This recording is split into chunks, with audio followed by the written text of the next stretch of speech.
Sports Encyclopedia. We at Steve Kim. Got Trent in the cut.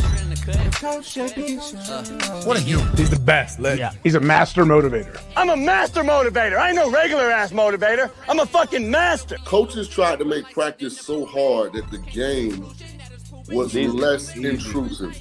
Like they coached you that way. Like people think, well, they were just yelling. No, they were trying to put you under stress and put you in under duress so that when you got in the game, you could mentally handle adversity. If you go through JUCO and you make it out of JUCO, you can make it anywhere. I respect the hell out of you to see that you're doing what you're doing and still doing what you're doing for real, the way you do it, man. From day one, you had the same enthusiasm. You keep the same enthusiasm, and it's fucking contagious. In my opinion, I think Shedeur Sanders is the best deep ball in college football. I don't think Can you just say something nice about Shedeur Sanders? I love talking ball. It's nice to connect with guys that are like-minded and just are real and genuine. And I proudly stand up next to you all. God bless America.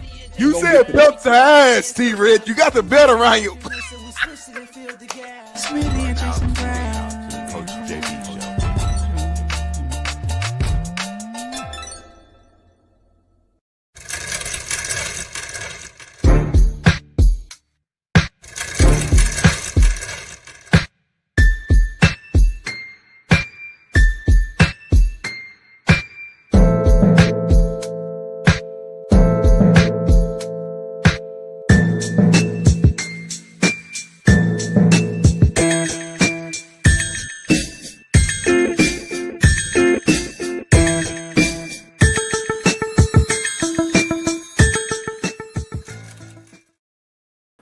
Yeah, we're in the building. It is Tell the Truth Thursday, Truth Telling Thursday, right here on the Realest Show on Planet ERF. I'm rocking solo dolo, YOLO on the Realest Show on Planet ERF. My main man, Coach Fred's going to help us join in. He's going to co-host with me for the last few hours of the show.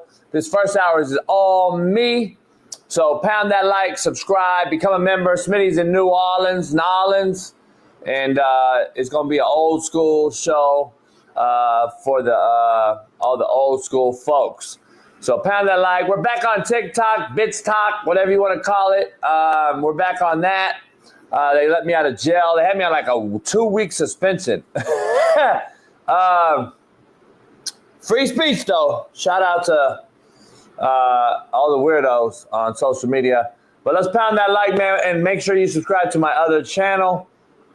As we are getting ready for Slap Nation, as we prepare for that after the Super Bowl. But Coach Fred will join us today. Steve Kim may or may not, but it looks like Steve Kim is going to join us tomorrow. He had some things to handle personally. He'll probably pop on tomorrow on a loaded show if we end up getting it done. A couple NFL players as well. So we'll see. We'll see how it ends up tomorrow. And then figuring out how Monday works, if we'll do a show or not, since we'll have probably a Super Bowl hangover. But that's probably what the thumbnail will be on Monday or Tuesday if we get back to it. So let's dive into it, though. We got a loaded lineup, man. And a lot of things going on in the news. Sports news, regular news, you name it, we got it. Trump signed a declaration eliminating made-up humans from playing against real women. Shout out, making America great again. Take a bow. Yes, thank you, Jesus. We're back to getting some sort of normalcy back. It's crazy that that's normal, actually, but it's really should never have had to happen.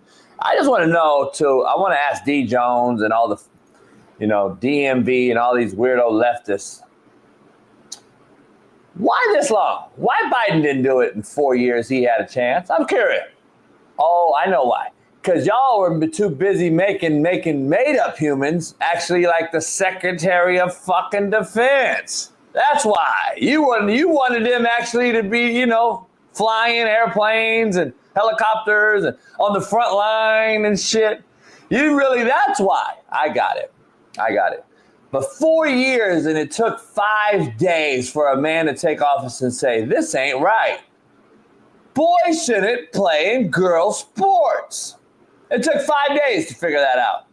5 full days. Oh, my goodness, man. Sporting world's crazy.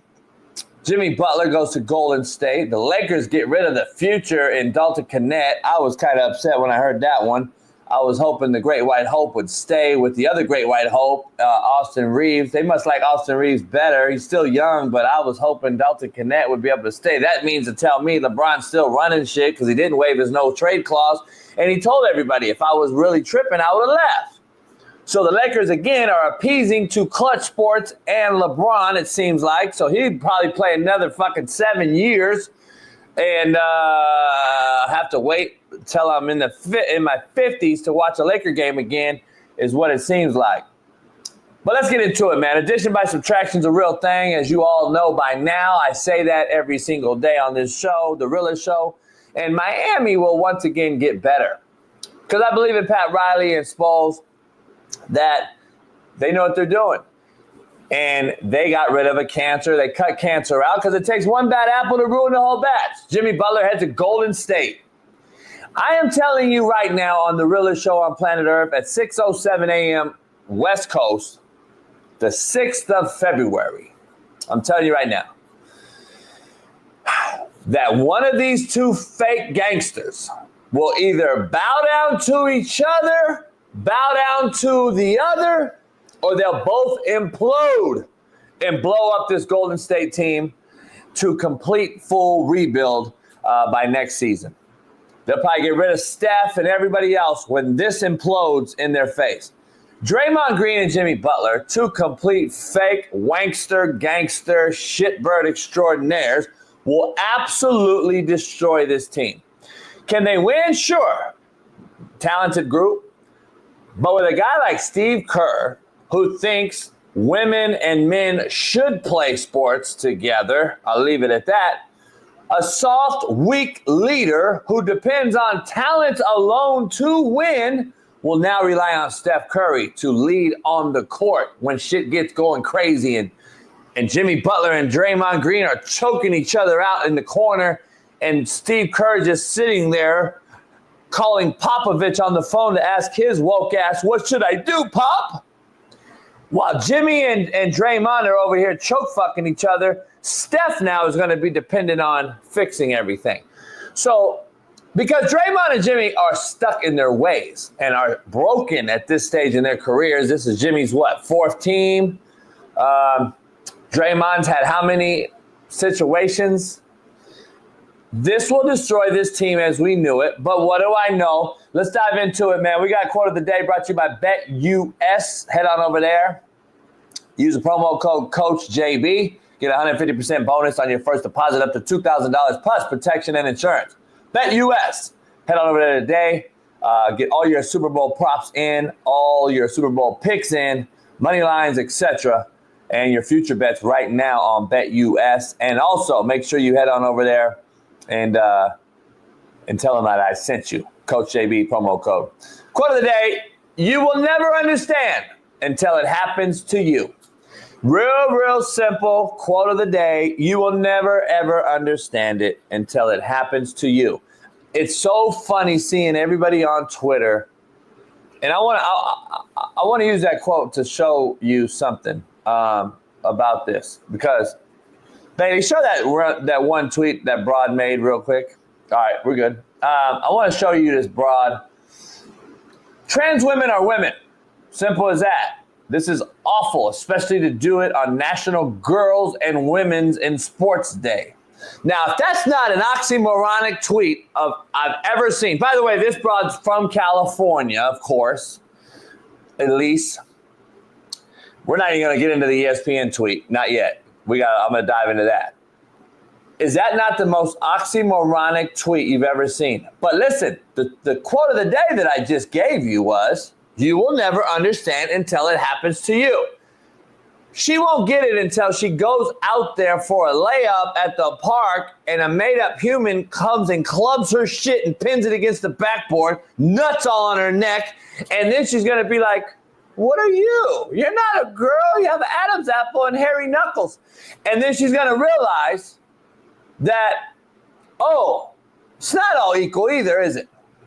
And it just happened to me. Oh, This is the oxymoronic people out here who make these statements that will never understand until it happens to them. When they have a daughter and their daughter is absolutely getting mud stomped by a wobble body fucking made up human on the mat in wrestling or MMA or boxing, and she's gonna sit there and be like, "Oh shit, there really is two genders." I didn't know there was three. Contrary to belief, that should be contrary to belief. There's not three genders, contrary to belief. But it's not, so we'll use that another day when Smitty gets back. Contrary to belief, brought to you by Prize Picks. Head on over to Prize Picks, use my promo code CoachJB. Waking up every day is a start. Now, how you finish defines who you are, contrary to belief. I'll say it again for all the tards in the back. Waking up every day is a start. It's also a blessing, but now how you finish defines who you are. You can wake up every day and thank the gods and all that, but man, how are you going to finish each day is the question. That's all I want to know. How are you going to finish? First of all, do you make your bed when you wake up? Probably not, you lazy fucks. You won't make your bed. You don't understand that that's actually the catapult to your day. And then what do you do in the day? Do you just try to get through the day, or do you try to beat the day? I don't know. I'm just saying.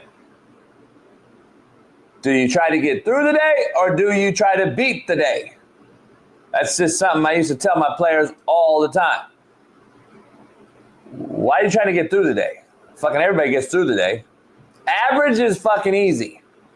Just remember, being average is real easy. Being different is hard. Poll question real quick. I'll ask you guys in the chat, hopefully some basketball heads in here.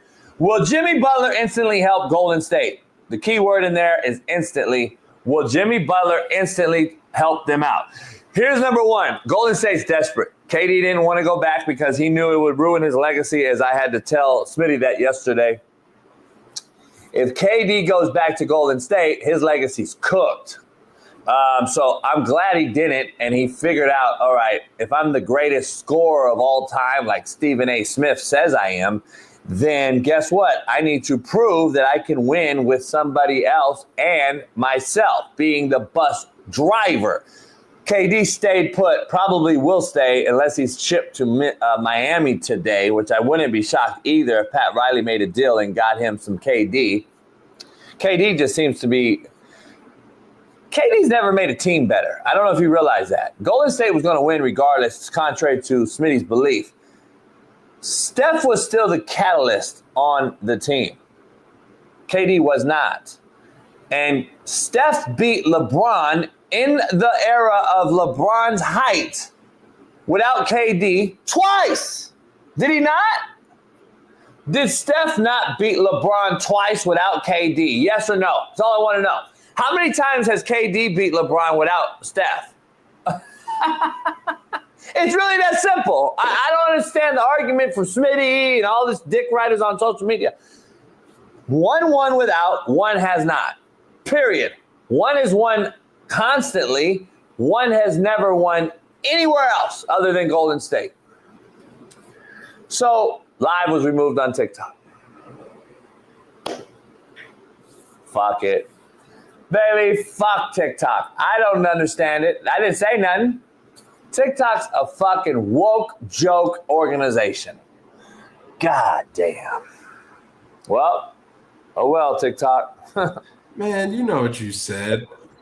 What'd I say?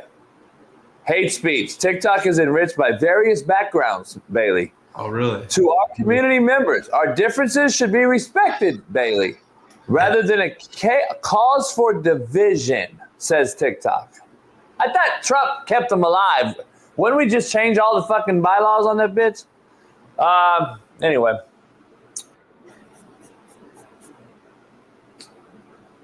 All right, back to brass tacks here. Hate speech. Fuck. Bring bullying back. God damn. Bring bullying back. I hope it leaves again, Kelly, so motherfuckers go out and get real jobs. Because if you notice, DMV, shut up, says the wokest motherfucker in the whole chat. TikTok's not woke. Says the wokest motherfucker in here. Shut the fuck up, you woke joke ass motherfucker. Take your ass back and hide in mom's basement, homie. You're a woke joke. Shut the fuck up.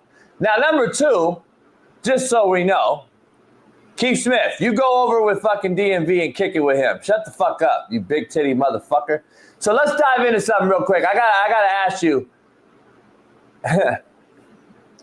Please eliminate TikTok so these motherfuckers go back and work at Walmart, Sam's Club, Costco, all these motherfuckers, because I hate waiting in lines, and the lines are unbearable because nobody's working no more. They're all on TikTok waiting for that check. They're all on TikTok. I can't wait. In that motherfucker. In TikTok. So you fucks got to go get a job again. That's all. I can't wait for that shit. I can't wait. And I make a couple grand a month on TikTok. I don't give a fuck. I'll figure it out. I'll go do some other shit. You guys can't. You can't. You don't know how to change oil. You can't change brakes, so you can't go get a mechanic job. You don't know how to weld. You have no fucking skill set other than fucking your Twitter fingers because you jacked off your whole fucking life. So you have no fucking idea what anything else works with. So all you know how to do is work with your fingers. And you've never fucking had a real fucking skill set. You don't know any trades. So what are you going to do? What are you going to do? All you know is Taco Bell and weed because you're a bunch of fucking bottom feeders who know nothing else. You want to smoke weed all fucking day. By the way, you know how you buy your weed? From your mama's fucking ATM card. Your mama gives you the money to buy your weed and keep your cell phone on and buy your Jordans. So when your mama goes away and TikTok is eliminated, you will be running around with your fucking heads cut off. All of you. It's going to be fucking amazing. You guys also just get in line and head on over to Mexico and get in line and self-deport your motherfucking asses. That's what you need to do. Just go in line, get your motherfucking asses in the line, and just self-deport, homie. That's what you motherfuckers need to do. Because you're cooked. It's done. You're over. You motherfuckers are absolute jokes. Jimmy Butler will help Golden State for a while, but he ain't going to help them win the whole thing. He ain't going to help them win the whole thing. So I just don't see it. That's just me, but we'll see. Let's dive into a JB's Daily Rant brought to you by Skybox Sports. If you guys have a man cave or... Yeah. Skybox Sports. Skybox Sports, head on over there. And without a doubt. Without a doubt. Yeah, Daily Rant brought to you by Skybox Sports. Head on over there, use my promo code, Coach JB. Let's dive into it, man. President Donald Trump. DMV, I know you're sitting down watching this real close. D. Jones, I know you're fucking paying attention. President Donald Trump signs an executive order Wednesday designed to prevent people who were biologically assigned male at birth. Fuck! Let me get into this and dive into what the fuck I just said. President Donald Trump will sign an executive order Wednesday designed to prevent people who were, quote, according to ESPN's tweet, biologically assigned male at birth. If this isn't the most woke... Hey, DMV, is this not woke either? DMV, is this not woke either? This is perfectly right? Please let me know in the chat who disagrees with this so I can literally immediately block you right fuck now. Please. Who disagrees with this? Please let me know so I can literally block your fucking dumbass right the fuck now. And I don't care who you are. Just be a man or a woman and let me know. I'll respect you more for letting us know right now if you disagree. Let me know, homie. DMV said he don't disagree. Shout out to DMV. Shit, that's what I'm talking about, DMV. Because you know why? You got hair on your nuts. You know the difference between fucking right and wrong, DMV. So you do know. You do understand then. So I don't understand. Why is this such a fucking shocker to everybody else? Why? I'm trying to figure out. But how ESPN worded this shit is the most fucking ridiculous shit I've ever seen. Designed to prevent people who were biologically assigned. Please, can anybody explain to me what that means? Can anybody out there explain to me what biologically assigned is? Please, dog. I gotta be real. Please let me know what that means. And I'm curious because rumors are that Stephen A. is going to throw his name in the hat for 2028, and he only trails Walls by 1% as the favorite to represent the Democratic Party. I mean, why not? Trump's president. He was on fucking TV shows. You're fired, motherfucker. Hey, that's how I knew Donald Trump. I thought it was a mockery. I thought Donald Trump was going to be president. I thought it was a joke in a television show. I said, yeah, right. That's what we have in the country of America is who's going to be president? Donald fucking Trump. The last time I've heard about Donald Trump was on a fucking TV show. So why not? So Stephen A. will go run for president. Fuck, how do I run? I'm just saying, I just want to run. I want to run too. Fuck, I want to run. But biologically assigned is, you can't say it like, you can't gay it up more than that. Number one, there's no way you can. You can't gay it up. Number two, you can't be more of a woke joke statement. Whoever created that is just unbelievable. I would be so embarrassed if I'm anybody on that network. Dan Orlovsky, Pat McAfee, I know is like, fuck me. What is a fucking biologically assigned? Herb Street, probably just, fuck, man. Why do we let these motherfuckers represent us? Because remember, that statement represents everybody under the umbrella. I would have appreciated it if ESPN would have put Ryan Clark's face up there by the ESPN. They should have had Ryan Clark's face up there by the ESPN and then release this statement. That way, everybody knows your woke ass. That's the picture that should have been next to that statement. So not ESPN's logo. It should have been Ryan Clark. Who's mad about this, by the way? Who's mad about this? We have a whole thing about that. He's mad about this because all the DEIs are gone. By the way, DEI didn't help any of you, brothers. Hey, Ryan Clark, ignorant fuck. DEI didn't help brothers. Contrary to belief, DMV, D. Jones, you should go do some research. DEIs actually hurt y'all. It didn't help y'all at all. Y'all are mad, though. And half the DEI hires are woke, liberal, white bitches. Contrary to belief, and y'all are up in arms about DEI. And my homie got taken out of their job. No, they didn't. You dumb fucks. A bunch of white fat liberals who got snatched taking those fucking pride flags down in classroom of my little niece is who the fuck got snatched. But what do I know? Like I saw a stat the other day, like 69 or 79% of DEI hires are gay, white, wobble body, pink hair, mask wearing white bitches.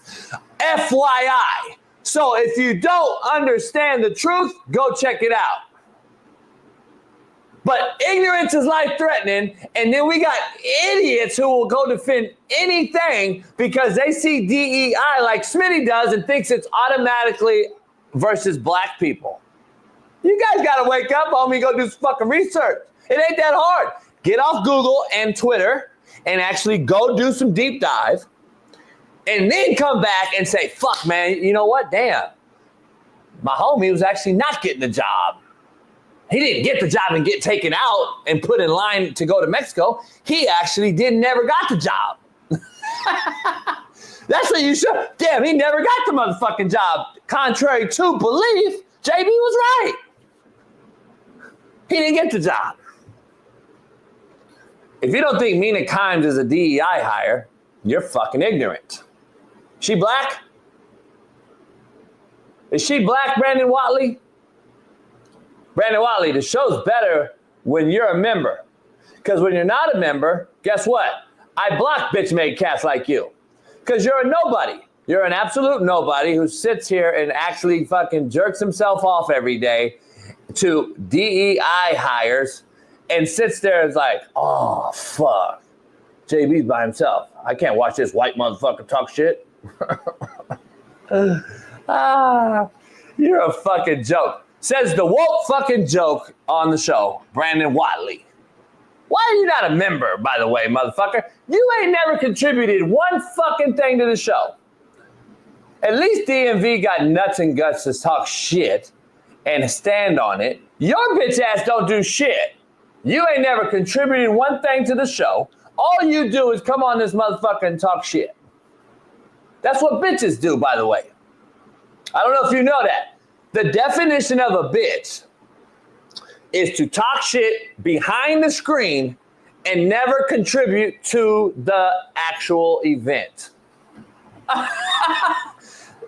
Definition, Brandon Watley.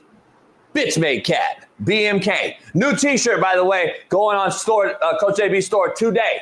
Brandon Watley's face with the fucking East Coast New Jersey vest that he's wearing like a fucking bitch. Who wears vests nowadays, homie? You fucking bitch-made motherfucker. Who wears motherfucking ruffled vest? You bitch-ass fucking weirdo-ass. Who wears a fucking vest, homie? You Baltimore-looking ass, New Jersey-looking weirdo-ass. That's all you motherfucker. Brandon Watley looks exactly like he's from Baltimore, New Jersey, or like some weirdo-ass, shithole-ass town, and he wears a fucking vest. Who wears a vest? This motherfucker ain't had pussy since pussy had him. Holy shit. No hands. Take your no-hand ass out of here then, you fucking bitch. Another bitch who does nothing. Does nothing. Go watch Mina Kimes jack off Dan Orlovsky, bitch.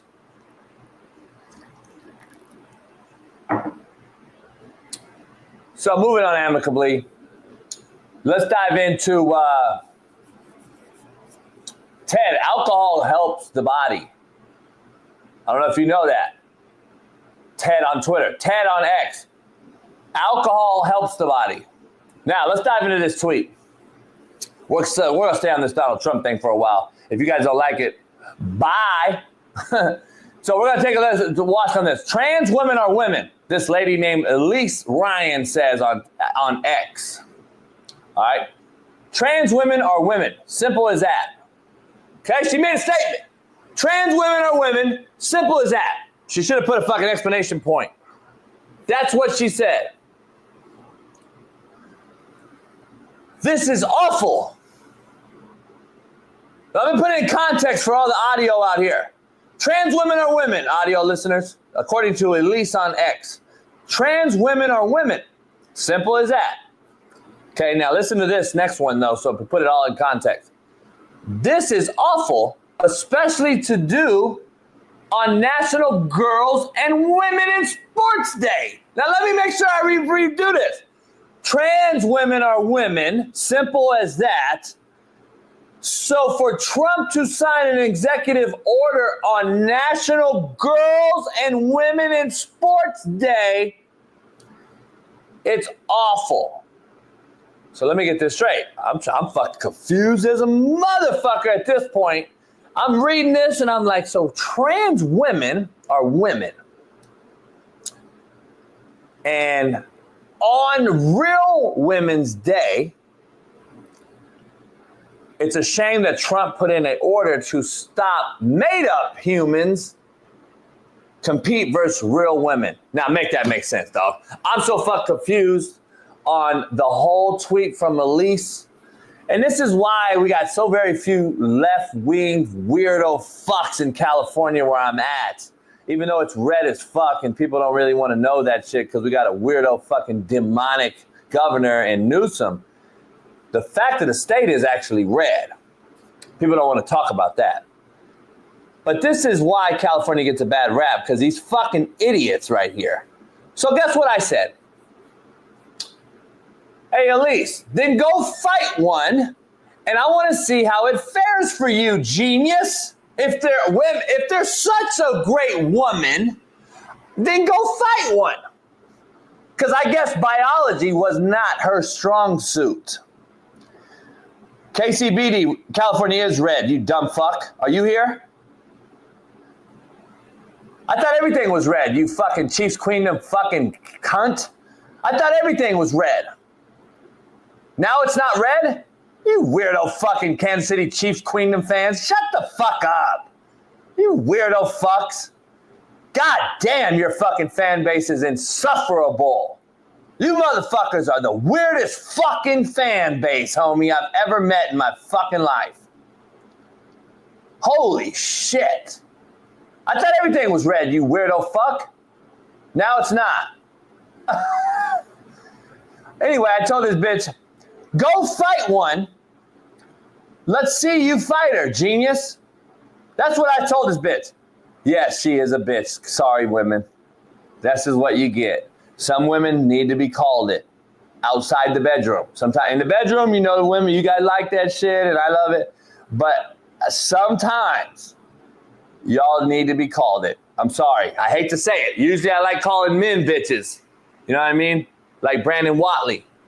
But women sometimes need to be called it. And that this time at least Ryan needs to be called it. Let's be real. Let's keep it funky. Trans women are women. Simple as that. I mean, I don't know, dog. This is the problem. This is where the bubble these motherfuckers live in. The bubble that these motherfuckers live in is unfucking believable. I'm just gonna be honest. I can't express enough hate.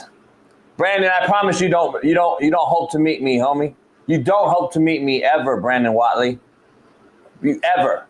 You better have the fucking National Guard on the way to the motherfucking border, homie. You better have them motherfuckers with you. That's what it's going to take. I promise you don't never want to meet me, Brandon Watley. Stop, tough guy, Twitter guy. Okay? Stop. Stop it. If I'm hilarious, then you're just downright fucking unbelievably hysterical. If I'm hilarious, you're fucking hysterical. Holy fuck, man. You Twitter, YouTube finger fucks are unfucking believable. Brandon Watley, you would meet me and you'd be on your fucking knees developing scabs in a matter of 1 fucking minute. You'd want to take a picture and you'd be saying, "Oh, JV, it's all love, homie." Shut the fuck up. Take your soft weirdo ass up out of here. You motherfuckers are unbelievable. You're actually embarrassment. And I get secondhand getting embarrassment just sitting here. Seriously. I don't care if Smitty's your homie, though. You're still a woke joke. Because I got truth serum and I actually tell the truth. So, I don't give a fuck who your homie is. That's the difference between me and you, homie. I don't need another friend, and I don't want to be your friend, and I don't need to meet your motherfucking ass. You're a weirdo. You don't do shit for the show, and you just proved your motherfucking self who you really are. Because if Smitty was your homie, you'd be a member and putting something in his pocket, right, motherfucker? Right? Maybe not. Maybe you would. Motherfucker. Shout out to Kid Puggy. Whatever your fucking name is. Kid Puggy, $49.99. Shout out to you. Max Hess, Truth Telling Thursday. Shout out to you. Brandon Wiley said he can't afford $1.99. But you could afford to get up every morning and come on a show and not go out and get a job and make the money so you can help your boy out and yourself out. See, I'm a real one. See, I'll fuck around and give you a job. So then you don't have the excuse anymore. And then when you do go fuck up the job, then I get to tell a story on this is who you fucking are. You are another motherfucker that gimme. Instead of fucking go out and get it, you're gimme. Damn shame. I'm going to tell Smitty to fucking disown your motherfucking ass. Because you ain't his homie. Smitty's your homie. You ain't his homie. You know how that works? He's your homie. You ain't his motherfucking homie. You do nothing for him. Nothing. My homies are in here and they're members. Have you noticed my homies are members on the show? That's the homie. See, you youngsters have it all fucked up, homie. You motherfuckers have no clue how this real thing works.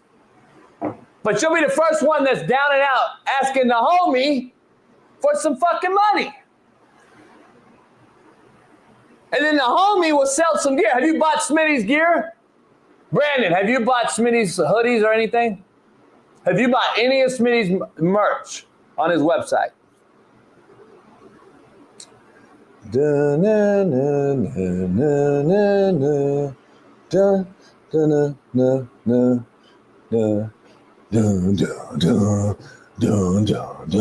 Show me. Call me right now wearing his hoodie. Just so we're on the same level playing field. I just want to see you wear his hoodie right now. Call in. I want to see I want to see it so we know that we can continue talking as gentlemen and make sure you fucking actually represent and support him. Now he's at work. Now you're at work. You're at work, homie, on the show, and you're not a member? I thought you didn't have no money. This motherfucker's making up fucking lie. I'm going to talk to Brandon Watley the whole time, homie. Fuck it. This motherfucker's making up shit now. Let me look at the private chat over here, man, because I'm over here fucking. All right, let's dive into this next thing, man, because ESPN's Ryan Clark, DEI hire,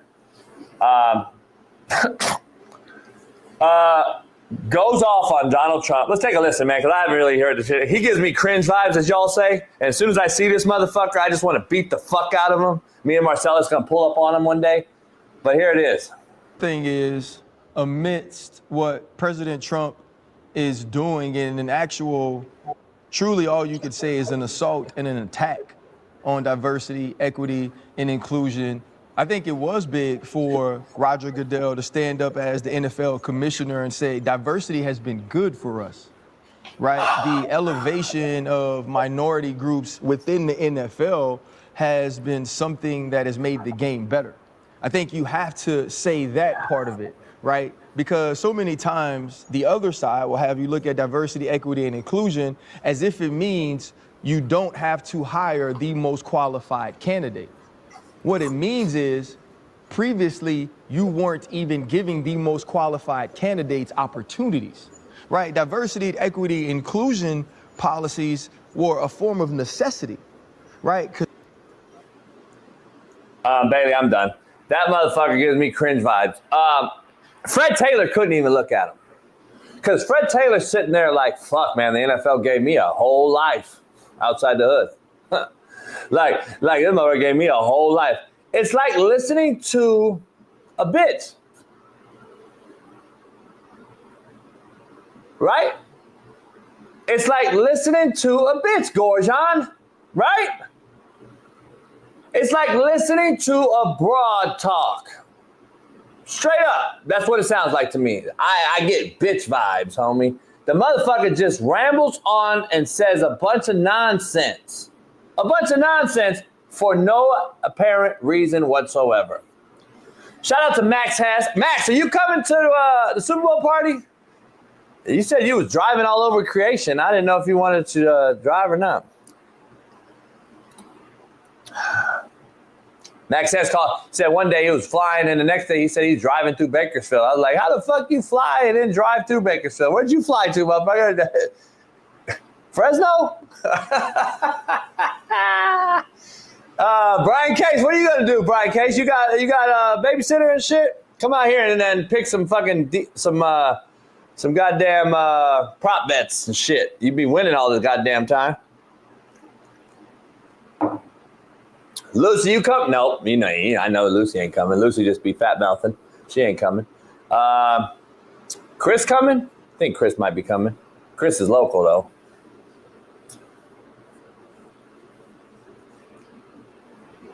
Hey, look at this is when you know you ain't coming. Facts. I need to.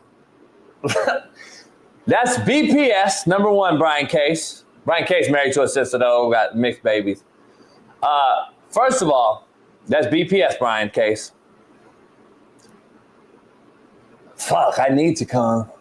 That just means you ain't coming, motherfucker. That just means you ain't going.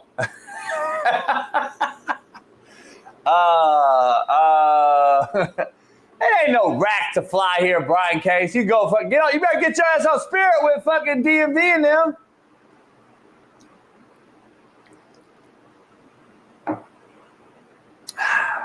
Get your ass on Spirit, homie. It's only a couple hour flight for the D. I don't know. Let's dive into one more thing, man, before we bring on our lovely co-host extraordinaire. Let me give you a little insight on my next little rant here, all right? Rob Ryan, all right? Good friend, actually. Great dude. Many of you may not know Rob Ryan is a fraternal twin of Rex Ryan. Same exact voice. Obviously, they're not identical twins, but they are fraternal twins. Him and I know the Ryan's whole family because I studied their family. When coaches are good coaches and you actually want to be good, you study good coaches and good people. The Ryan family, man, are unbelievable. If I'm not mistaken, okay, I could be wrong, but the mother and the father had moved, I believe, from Ardmore, Oklahoma to Toronto, Canada. Then they got a divorce. And Rob and Rex, if I remember correctly, because I read their book, I think if I'm right, they got a divorce and then they moved back out to the States with the Pops. Mom stayed in Toronto. Pops moved back. The two boys wanted to be with Pops, came back to the States. And Rob Ryan's whole career is, in a nutshell, very interesting, all right? Let's take a listen to what he did. Well, let me give you some more context because I want you to know a lot of people in my DMs are like, JB, Rob Ryan's never coached college. This is going to be crazy. Did you hear what he said? Like, spring ball game and blah, blah, blah, blah, blah. Let me be clear on his resume, okay? He's a JUCO cat, all right? Hutchinson Community College in Kansas. He coached there. He was a D coordinator there. I want to say 97 or something like that. Okay? I knew coaches on the staff. He started as a grad assistant at Western Kentucky 10 years prior in 87. Then he was at Ohio State. And then he went to Tennessee State. And he coached running backs. And by the way, he coached Aeneas Williams, one of the best corners in football's history at the Arizona Cardinals, and made him an all-pro first ballot, probably Hall of Famer, right? Rob coached them. So Rob has coached college. But let's take a listen to this right here. Where we finish this year. Watch where we finish this year. This guy is special. He's special. He knows how to get it done. He's a great communicator, great teacher. He's fun to be around. He makes everybody better, including the coaches. And, we'll see. I'm looking forward for the, spring ball or whatever. I can't wait. We're going to go against the best. Oh, good. Bring it on. Let's see. I can't wait to see that little JUCO kid from Hutch. Bam! We're going to get after his little butt. But anyway, it'll be great. We're excited. And I saw the Mayava guy. I coached his uncle. I hated that kid when I first saw him. A USC kid, a little captain. Remember, he could walk under this table right here. Little guy. And we draft this little runt. Like, motherfucker walking off the stage and shit. This guy, I was all over this kid during the OTAs. Like, man, this guy, man, you got to run to cover a guy. Anyway, so then I'm like, hey, guys, Sweet Life is going on vacation with the family, going out to Hawaii, going to Maui. I've never been to Maui. I run things in Oahu, but I'm like, I'm going to go to Maui. He's like, hey, Rob, you get in any kind of trouble now, you just tell him you know Kalooks.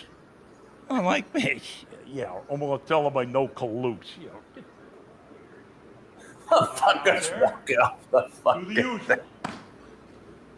Got me and the wife. This motherfucker don't know the mic don't travel. Go out there. No rent-a-car. What do you mean? You never called for the rent-a-car? I told you she's Greek. I'm like, Yeah, they must have lost it. So, of course, I forgot to call. Now they're out of cars. I'm in Maui. I got no car. So what do? I know Kalooks. I got a car. Oh, you know Kalooks? Swear to God, hand to God, true story. I got a van. I'm like, yeah, Kalooks. Oh, man. Anyway, I ended up loving the kid. He was, oh, man, is he mean as a rattlesnake.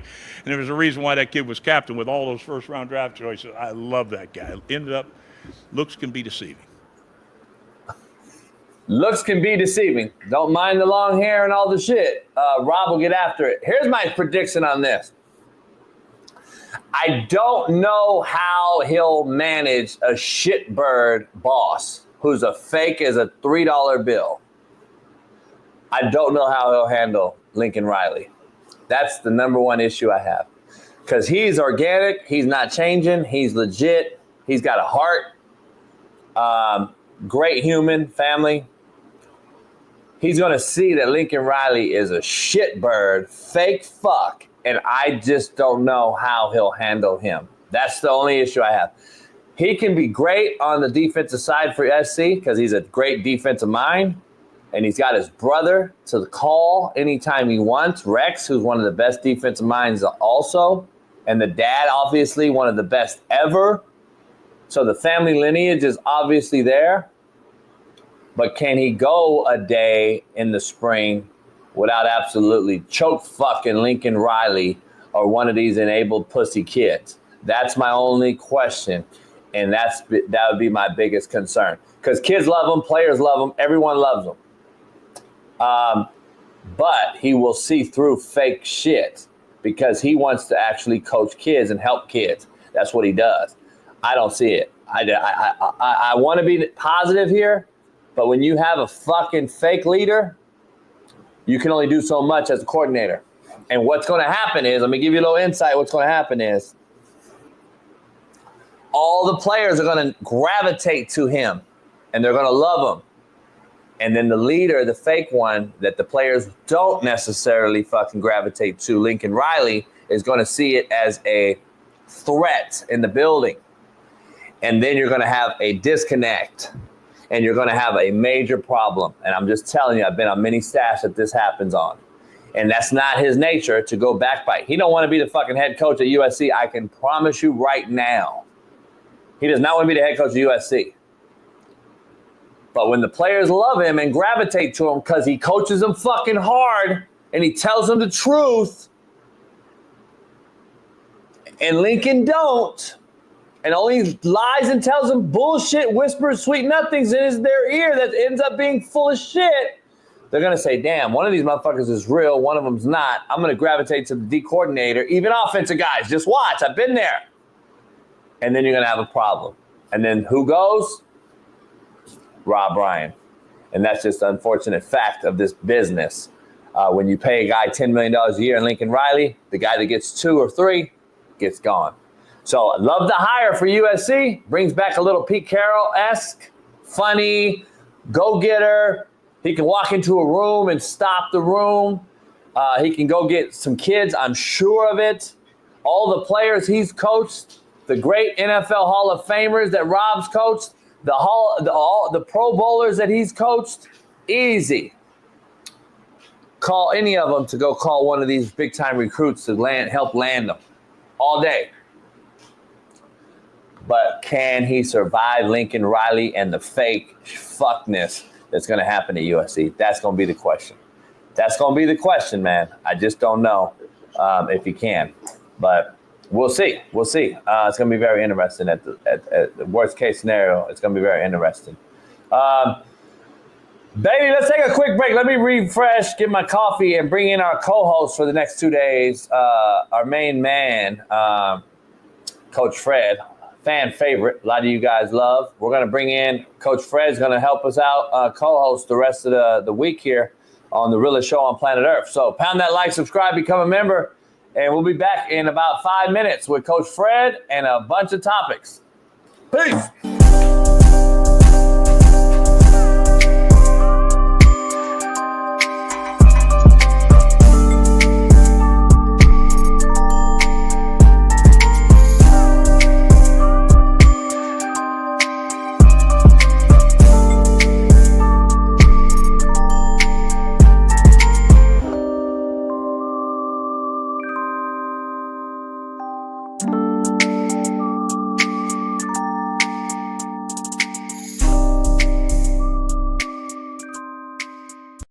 What up, what up, what up, man? This is a proud new sponsor of the Coach JB Show with Big Smitty, and it is First Round Performance. Yeah. Make sure you head on over to firstroundperformance.com. We got the merch, the gear. They are top-notch company. High quality, JB. All about the party here. Workout gear, exclusive gear. What's that right there, JB? By the way, nobody else in the country or the world has this short right here. You can put this short on. It helps your back. It helps your hamstrings, helps your quads as you work out. What? You can wear these right underneath your workout shorts or what have you. It's kind of like a girdle, but very, very comfortable. Shorts Against Syndrome. It's SAFS. Go head on over there and check it out. First Round Performance. JB, they got workout bands. They got ankle weights. What's this? What's in that box? Kind of good. It's our first time seeing this. What's this? I'm nervous. What's that? A 40-yard dash electric timer. You can go get your workout on with the light and the strobe, the whole deal. FirstRoundPerformance.com. Oh, you just turned it on, JB. Bam. You want that smoke? Go check it out. I know you ain't trying to race me, I might JB. race Smitty and smoke him. You ain't trying to race me. You scared of that life. Yeah, this is real deal. You guys got to go check it out. FirstRoundPerformance.com. Head on over there. Proud new sponsor of the Coach JB Show. This is nice, JB. With Big Smitty. And oh, this is mine, right? hell yeah. Listen, their premium gear, including the revolutionary SAFS shorts I just showed you, are expertly designed by a leading orthopedic surgeon to align your hips and relieve your pain. It is trusted by athletes and active individuals alike, whether you are pushing your limits with their high-quality resistance bands, as Smitty just showed you, or boosting recovery with the powerful dual-spectrum red light therapy devices that I just showed you. First Round Performance delivers the tools needed to stay at the top of your game. Whether aiming for peak performance or simply wanting to live pain-free, they've got you covered. Visit FirstRoundPerformance.com or shop on Amazon today. They just launched their AmazonStore.com, their Amazon store. This is out there, First Round Performance on Amazon.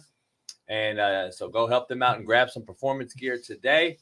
And please feel free to reach out to us if you have any questions. Yes, sir. Go First Round. Go First Round, baby. The promo code will be Coach JB. So check that out and head on over there today. Get right, baby. First Round, the highest quality. First Round Performance. Go get you some merch. Ooh, I like this shirt. I like this shirt, JB. Peace.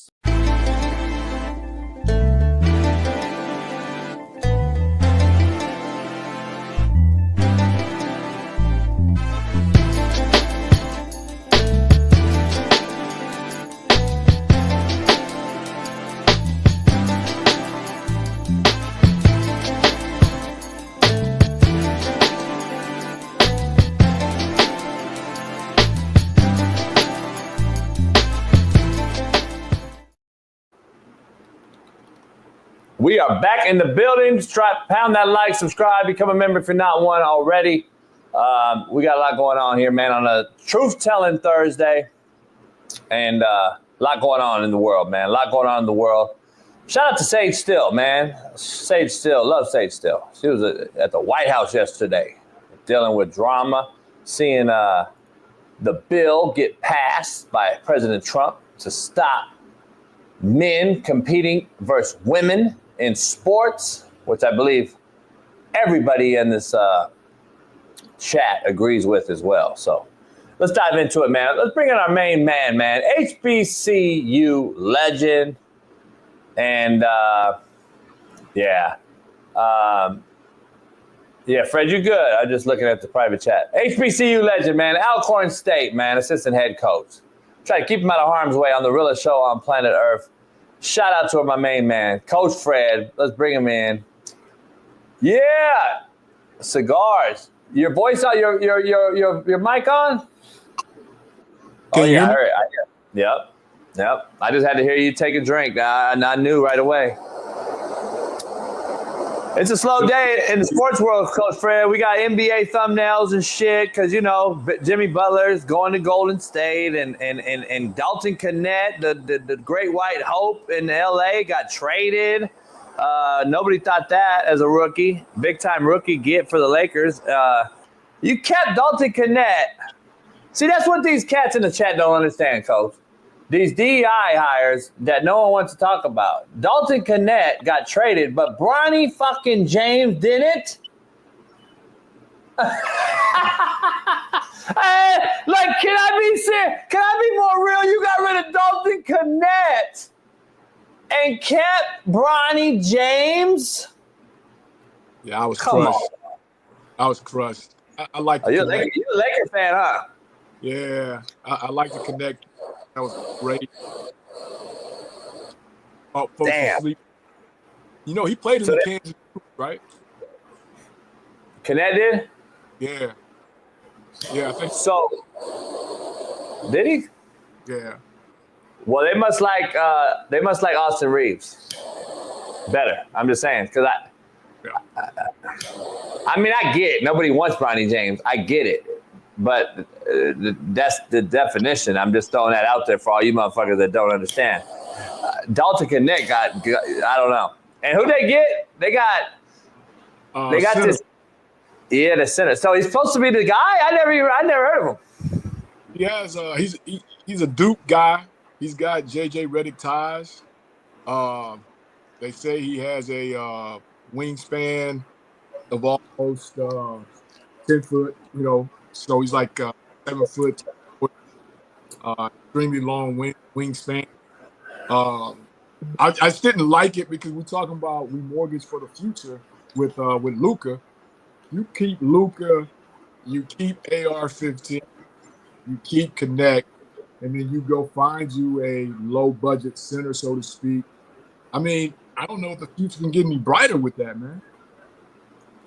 That just tells me, dog, they're trying to keep LeBron and keep his ass happy because I'd have traded that motherfucker. I'd have got rid of LeBron James and made it splash. I would have traded LeBron back for AD.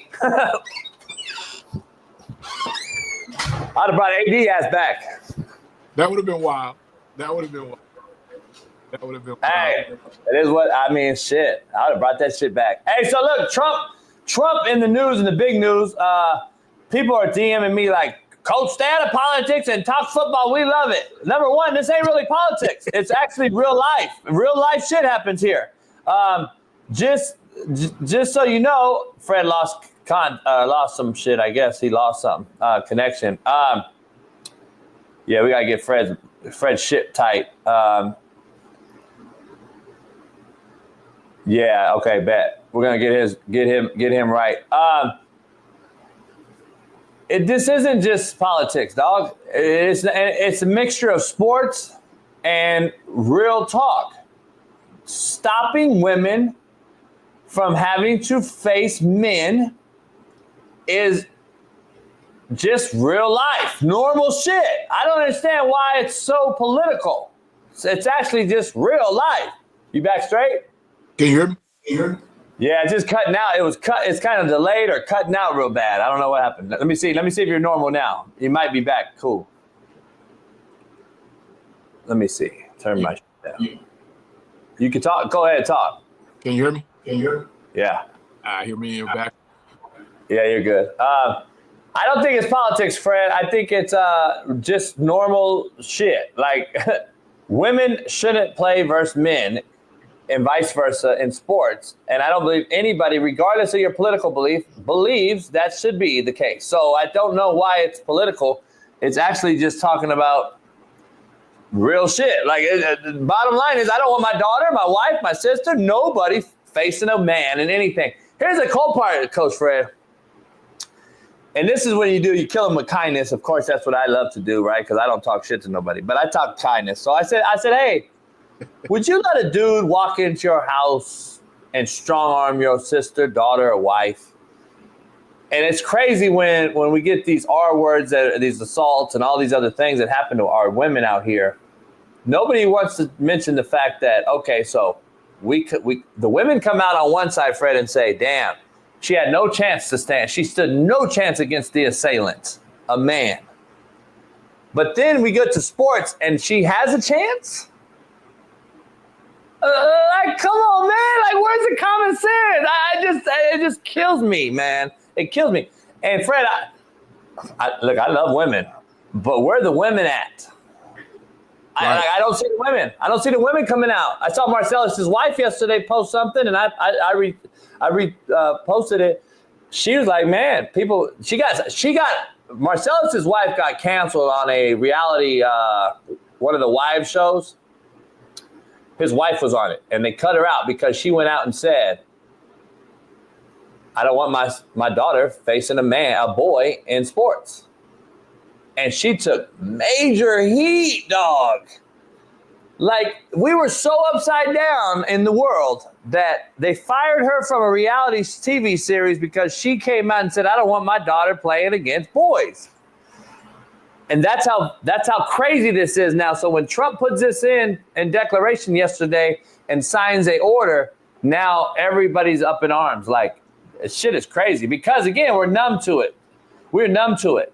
And then this girl out here posted this. Trans women are women. Simple as that. This is awful, especially to do it on National Girls and Women's in Sports Day. Like, I wrote some shit like, go fight one then, homie. Let me see you fight one. If I guess biology's not your strong suit, but I don't know. I don't think it's politics, Fred. I just think it's normalcy. And I'm not. And I told you before on the show, I don't talk politics, religion out in public. But to me, this is not politics. Right now I have a granddaughter who's starting to play sports, and because there's not enough girls, 7-year-olds, 8-year-olds, they're playing together. But if she's on the court, the other team has to have a girl on the court, and it's still, you can tell there's a difference. And even at that age, I worry about her. I went and saw the first game because. Hey, Fred, your mic is horrible. We got to fix it. We can't. It's cutting out bad, and it's in and out. Let me get my buds. All right, bring him. Let's fix his mic, and we'll get him back in. Get Fred back in, and he can finish that statement. I'm going to ask him about Rob Ryan, what he thinks about him coaching college, and then we're going to dive into the Pro Hall of Fame. The Football Hall of Fame will announce its 25 class tonight. Anybody out there right now going to take a gamut at who they think the 25 inductees will be? There's the class. Will be announced tonight. Eric Allen was a green-eyed assassin. Jared Allen is only trails one person in sacks in his 20s, and Myles Garrett is actually chasing him down. So Jared Allen, in my opinion, my homeboy, great friend of mine who we'll have on the show here frequently in the spring, Willie Anderson, the great tackle for the Bengals. Now he coaches and teaches. We'll have him on. He'll get him on the show, man. Great dude, by the way. Great dude. A lot of guys, man. Antonio Gates, I believe, gets in. Shit, man. There's a lot of dudes on there. Steve Smith Jr., hopefully for my JUCO man, gets in. I hope Sterling Sharp gets in, to be honest. Sterling Sharp, to me, was twice the man his brother was. In many ways, probably. Fred Taylor, fucking believable back, has to deal with an insufferable fucking host on the shitty Pivot show. And then Darren Woodson, man. I don't know how Darren Woodson's not in already. And then Reggie Wayne's in the mix. Reggie Wayne. So there's some names on there. Terrell Suggs. To me, Terrell Suggs is like a tweener. Luke Kuechly, however you say his name, Kuechly, was unbelievable for Carolina. And then does Steve Smith get in? He's one of those tweeners. I don't know. But let's bring Fred in. Let's see if his thing's back. There's some legends in there. Fred, go ahead and talk. See if you're back. If you're back, cool. Can you hear me? Yep. Is that better? Yeah, definitely. Cool. Why is it missed without headphones? Oh, now he shut off. Fred nervous. His first day co-hosting. Fred's hitting buttons and shit. Give Fred some time to learn the system. He's figuring it out. I want to know who the 2025 class needs to be. You there? Hey, so I'm trying to get us a. You doing some BPS shit. You're doing some BPS shit. I'm gonna just tell you right now. You on some BPS shit to start the show off. But go ahead. Nah, I was trying to get us a guest, and I called him earlier, but he teaches class, right? And and then my iPad wouldn't connect, of course. But now I'm in the waiting area to get on my iPad, so that when people start calling for whatever reason, it doesn't go bad. So I'm because you're coaching right now, Fred. I don't think everyone realizes you coaching right now, and you dealing with recruiting, you dealing with all kind of stuff, right? Fred fucking it up. Fred fucking this thing up. Old head Fred in the building, man. Hey, I don't know what happened right there, but it's man, you all over the place. It switched over, but everybody's calling now, and it's like I was trying to get us a guest. They know you're on the show now. They know you're on the show now. They're calling you. So I'm like, yo, let me know. And today is the day. I hit him up yesterday. Let me know if you can get on tomorrow, so I can let JB and Bailey know, so they can send you the deal, depending on what time. Of course, he didn't hit me last night, so now he calls me this morning when I'm in the middle of the show, and it just goes awry.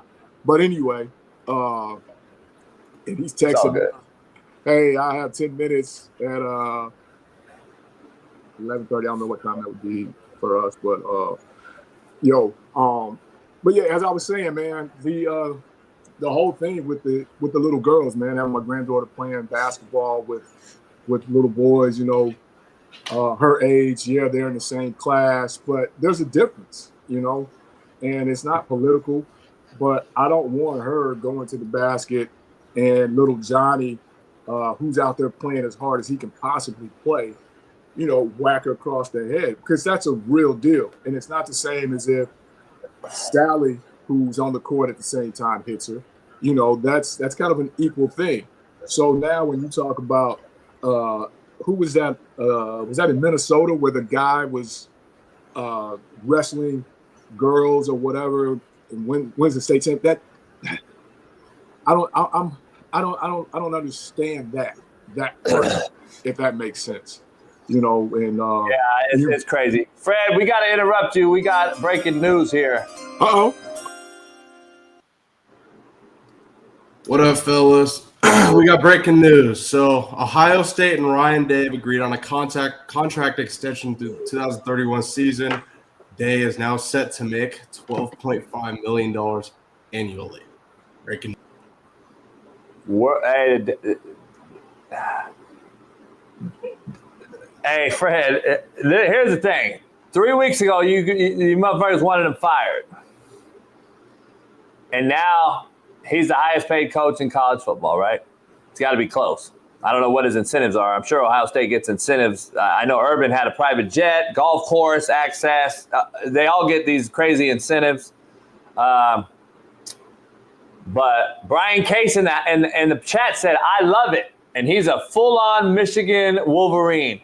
So that tells you right there. They love it in Michigan. Pay them, overpay them, whatever you want to do, as long as Michigan keeps beating them.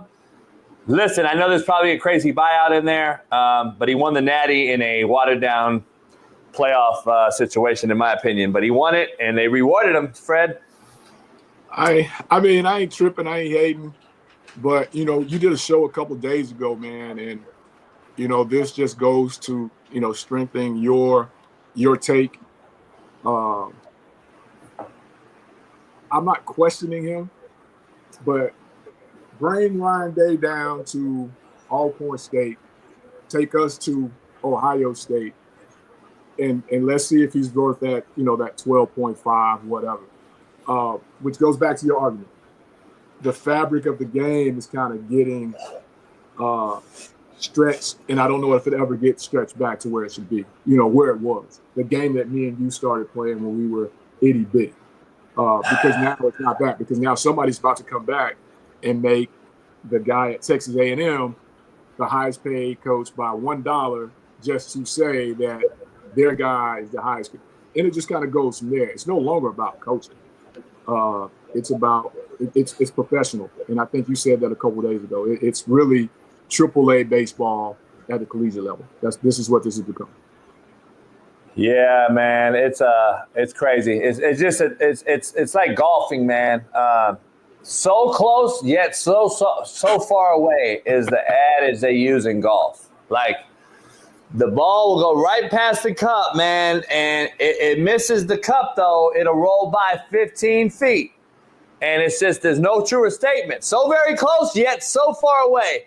This guy was so very close to being fired just 4 weeks ago. And everybody in the media said he should be, and he lost to Michigan 4 years in a row, and blah, blah, blah.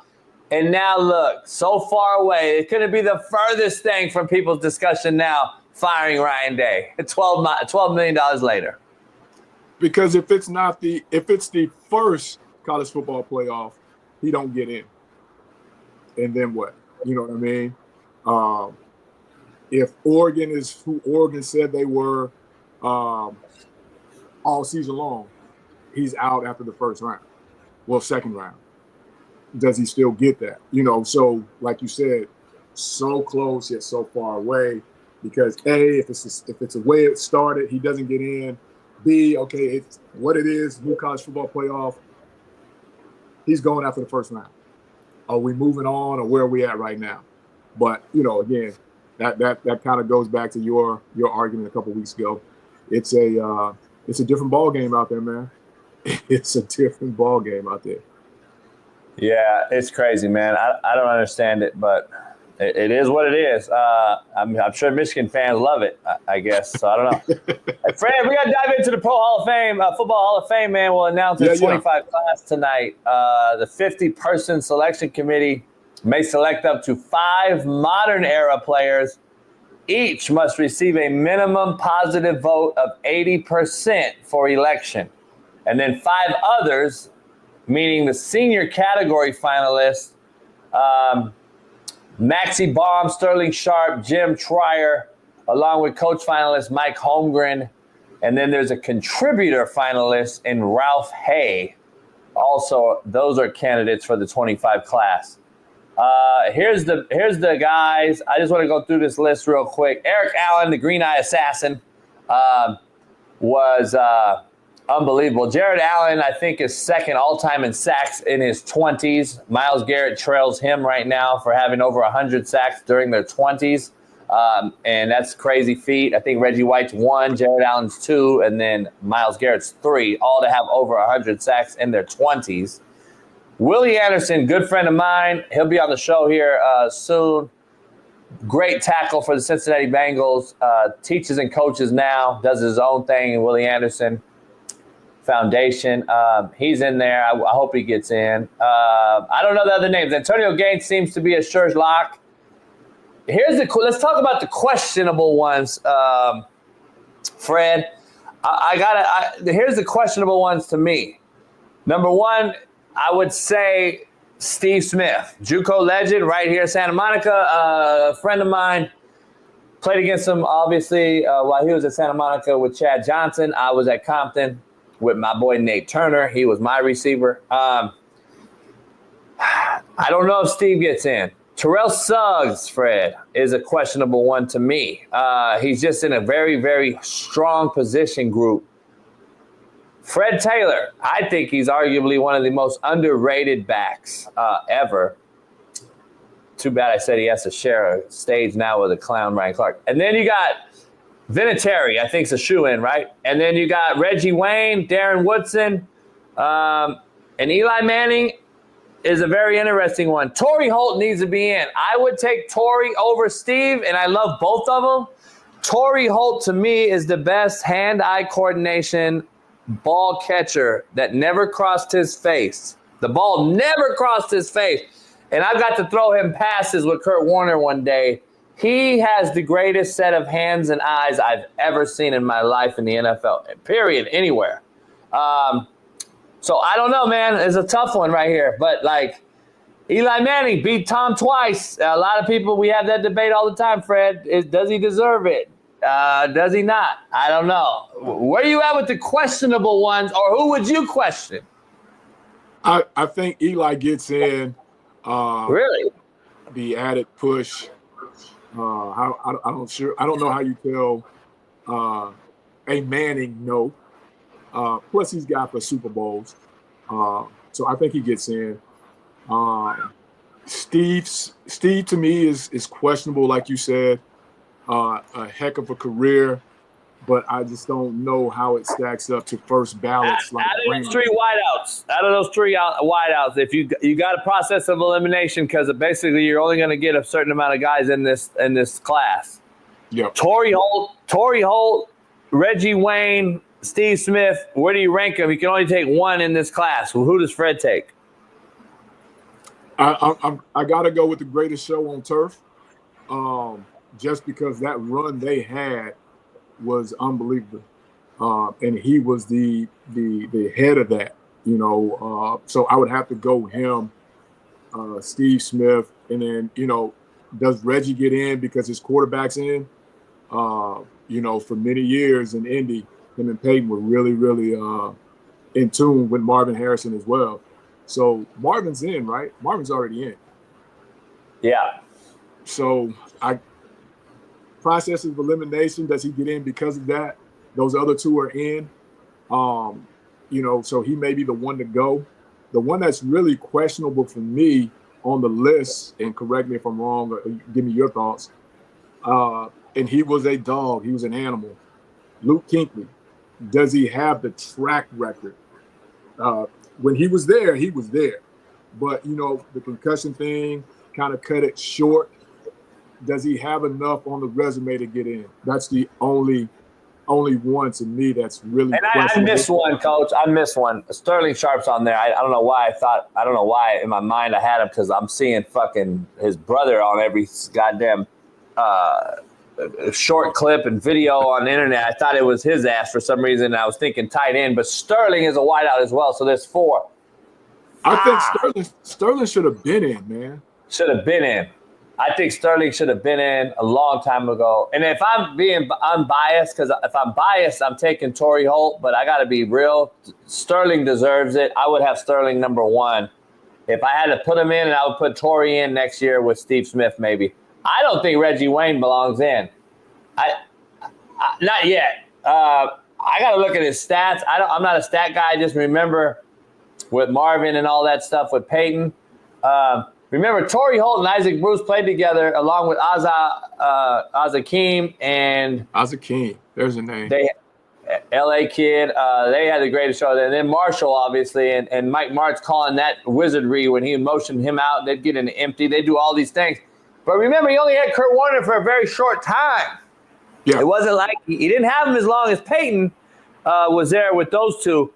And they started with Trent Green at quarterback. And so Torrey Holt and Isaac had to go through all that before Trent got hurt. Kurt Warner came in and became the next great story in NFL history. If Torrey and Isaac were 1A and 1B, I don't know if Reggie Wayne, even though I know he's 1B to Harrison, I don't know if he's as close to Harrison as Holt and Isaac Bruce were to each other. And Isaac's in. Right, and that would be my argument for Reggie Wayne, because the other side is in already. Again, when we're talking, I didn't think you mentioned Sterling because we're talking more.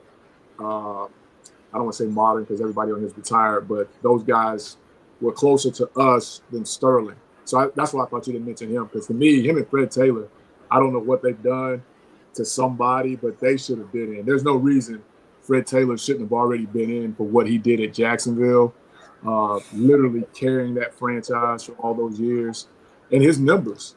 So it's not a charity case when you're talking Fred Taylor.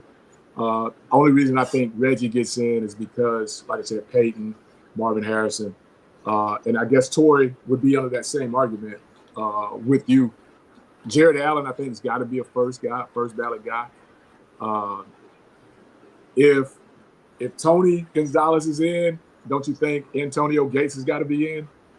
Because for years it was when we're talking tight end play. You know what I mean? And Antonio redefined that position again after Tony, after Shannon, and all those guys. Mike Holmgren as a coach, all the coaches get in, right? Pretty much. I mean, Holmgren's tree is big time, man. I don't know if people realize Holmgren's from the Walsh era, Denny Green, Holmgren. The list keeps going on. I think Shanahan's involved in that, Seifert, and then, of course, Andy Reid, Gruden are all Holmgren guys. So his tree runs deep. I would say, yeah. He won it with Favre, right? I think Mariucci's under his tree. Like, there's a lot of cats under that tree, man. Under that tree. Before we get off of this, I'll ask you your thoughts on, and he was the first name you said. Of course, he's the first name on the deal. Does the Green Eye Bandit get in? I think I loved him, man. He was a thumper. Like, here's the difference, though. Like Deion said, I agree with Deion. He said it a year ago or whatever. The Hall of Fame should be like the elite of the elite, right? Yeah, it like should be that room, and there should be another room. Yeah, that's what he said. Yeah. Yeah, dog. It's like there's only a few NBA players I think that are like in the conversation. I think Kobe and Jordan are in its own. They should be in their own room. I truly believe that's just me. I don't know shit about basketball. I can't talk basketball apparently. Jordan and Kobe belong in their own room, and then everybody else needs to be in their other room. That's just my opinion, and that includes fucking LeBron, Brian Case, his overrated ass. So I think all those cats need to be in another room with all there needs to be a bus. The two bus drivers, Kobe and Jordan, should be in the bus, driving in front of the bus, and then everybody else should be in the fucking back. I'm going to create a graphic, Fred. I'm going to have the two bus drivers, and then all the riders will be in the back. Who's your bus drivers in football? Lawrence Taylor. I like that. And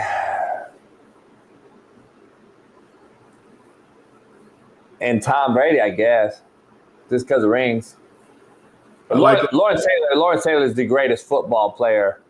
I don't care what position, like greatest football player ever. And then my third, though, is Eric Dickerson. So Eric Dickerson would be close in that mix. But that's me. Yeah, that's me. I can rock with that. Yeah. Randy's close. Randy's close. Yeah, Randy's in there. Randy changed the game. Yeah. Never got the ring, though. Yeah, we've had that. Yeah, that hurt. How great can you be considered if you don't have that deal? Yeah, that hurt. That hurt. Let's stay in your wheelhouse, college football. Kirby Smart is reportedly one of the thriftiest NIL spenders in college football. Quote, this is a quote, Georgia got some guys for a steal. And Kirby really leaned into some old school stuff and getting guys to come at a discounted rate, end quote. That was a quote made out there. On 3. I don't, like, where are you at with this? Like, do people really know what we're even saying right here, Fred? I don't know if they realize this is called recruiting.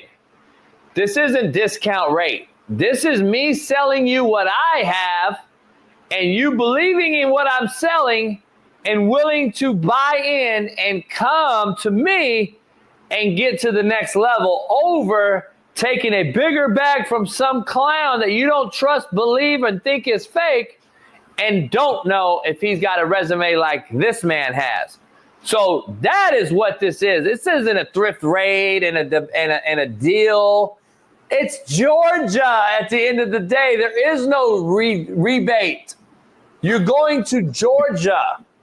Like, you know what I'm saying? Like, they act like they're going to goddamn Georgia State.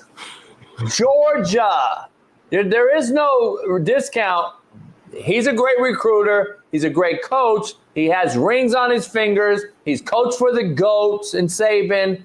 He's at Georgia, top 3 spender in football, biggest budgets, great facilities, SEC. There's not really a lot of selling, Fred. I don't know where you're at, but these are a selector school. He's a selector school. There's about 5 of them in the country.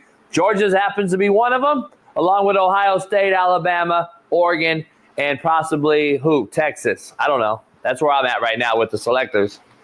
Yeah, and from someone in the building, they say that they take the recruiting approach still, meaning I'm still going to recruit JB, football, university, and then we'll talk that other stuff. As to where other schools are just straight up, hey, JB, man, come to us. I can get you $600,000 or whatever. That's not his approach from what someone in the building has told me. It's still, we're going to recruit, we're selling our program, and then once you're into that, now we'll talk, or we'll send you to the collective to talk about whatever it is you get. But it's football first. You're not coming here just for the money. You're coming here to play football in order to get to even bigger money, is what his approach is from what I understand from the person in the building, which is different from everybody else I've heard. You know, my guys down in Tallahassee, it's let's go get the best money can buy, then we'll worry about the football later. Because a lot of guys aren't a great fit, and they say that's what Kirby wants. He wants the fit to be Georgia's fit. You know, it ain't going to get DJ to be his quarterback. The kid that was at Florida State last year is not going to get him because he's not a Georgia-style quarterback. We got to go get the quarterback that fits our style, regardless of where he came from, how much hoopla he has around him. But like you said, they're selected schools. They're Georgia. They can take that risk, so to speak, and still have that traditional approach, knowing they got the money to back it up behind it. Yeah, no doubt. I know we already talked about it, but let's dive into this Dalton Knecht trade, and then we'll dive into the bigger name trade as Jimmy Butler heads also to the West Coast. I thought it was a shock. I thought he was good, but I guess he's 7th or 8th off the bench on that Laker team right now, currently constructed. I guess they thought this was the time to try to win now. Only thing I can see is they think they can win now with a big. Apparently, I still think they lost way too much with AD. On the defensive side. I don't think Luka's ever going to play defense. He'll play defense for the first week to prove himself. That's just what it is. You know how it goes. I'm the new motherfucker in town. I'm gonna prove myself. I'm gonna work hard. You're gonna see Luka play defense for about a week, and then he'll get back to Luka. He'll get comfortable. Everybody will know that's Luka, and then they'll be horrible on defense again. And JJ Redick will be pulling his first year hair out his head, and we'll be like, damn. Should have kept Dalton Knecht. But I don't know. We'll see how it goes. They got a big, and the rest is history. Today, there's still 3 o'clock deadline. I think Golden State still does something because they got cap space. They got money up in Golden State as far as basketball goes. So they got some money. Golden State could still be going after somebody. I don't know who. Do they go get another big guy, to get – I don't think Draymond's considered a big 3 anymore. So do they go get another scorer to go along with Steph and Jimmy Butler? I don't know. And then I don't know if the Lakers, are they done? Lakers got some moves to make too. They still got a 29 first rounder. They got rid of a 31 first rounder with this Knecht pick, or a 30 and a 31. And Cam Reddish, who didn't really play much. So, we'll see. I don't know. We'll see what's going on, but that happened. The Jimmy Butler thing happened, Fred, that I started the show with. That's on the thumbnail. Where you at with these 2 trades? I'll start with the Lakers, man.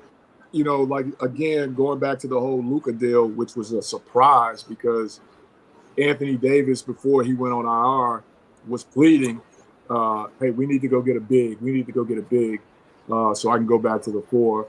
And then that tells me you need a big. And then, at one point, if you go back, Knecht was in the rotation. I'm not sure what happened that pushed him out of the top 6, 7. And, you go get one big, but then you traded a big as well off the bench. So they still have work to do, I think, to go get somebody to come off the bench as a big. The Golden State thing, I think he was spot on. That, to me, is a pot of boiling water, and at some point that could possibly boil over because you've got the Draymond Jimmy aspect. Draymond is the enforcer for that team, so to speak. And we all know Jimmy buckets don't play the radio. So when Draymond comes to that huddle like he did KD, and he's talking to him all reckless, how soon before Jimmy Butler says, you know what, man, F you and that, let's go. And like you said, now they're in the huddle. They got to be separated. Jimmy's trying to choke him. Draymond's trying to choke Jimmy. Steps by self. What happened? I think they went for the win aspect, not thinking about the collective locker room, because that is a pressure cooker right there waiting to explode, if you ask me. I started the show off with something similar. I said the same thing. They're either going to be two alphas that don't get along, or they're so fake, because I think they're just fake wankster, gangster-ass wannabe cats that are going to try to act hard.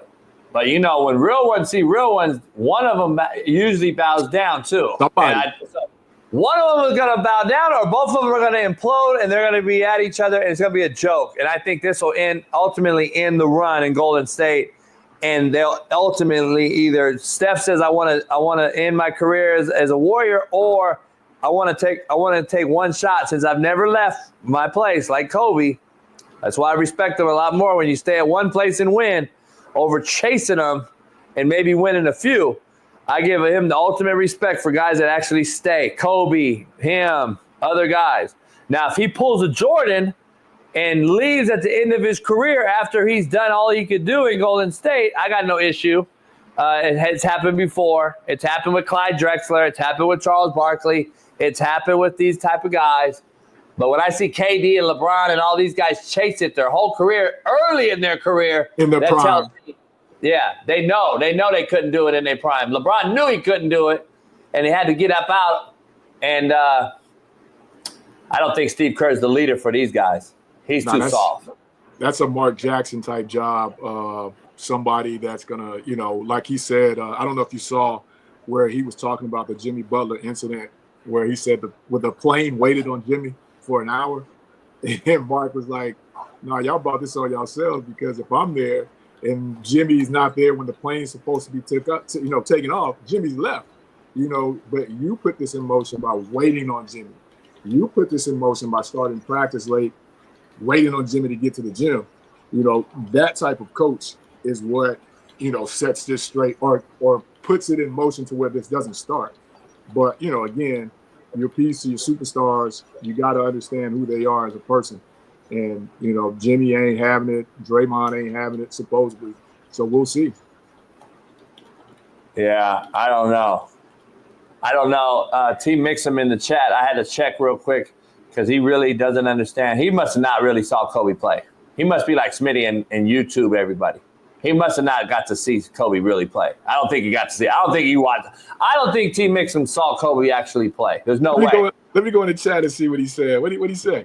There's no way, Fred, that this motherfucker actually watched Kobe and saying the shit he's saying. Because then you're just dumb and you deserve to be blocked. If you really watch Kobe and don't realize that Steve Nash beat him out for not only one but 2 MVPs, and you don't know the reason why, then you're just dumb. And you don't belong on the show, motherfucker. You need to get the fuck. You need to be castrated. Yeah. Motherfucker, we know the white girl that he supposedly whatever is the reason he got blackballed from Steve Nash. Shut the hell up. That one. You know damn well he should have. Did you see what he did against Steve Nash, who was already apparently the MVP that year? Kobe went in there and dropped 40 a night on their ass just to show you who he really was, and he still didn't get the MVP. Y'all go by this popularity contest MVP award, and you think that creates legacies. No, that's a popularity contest.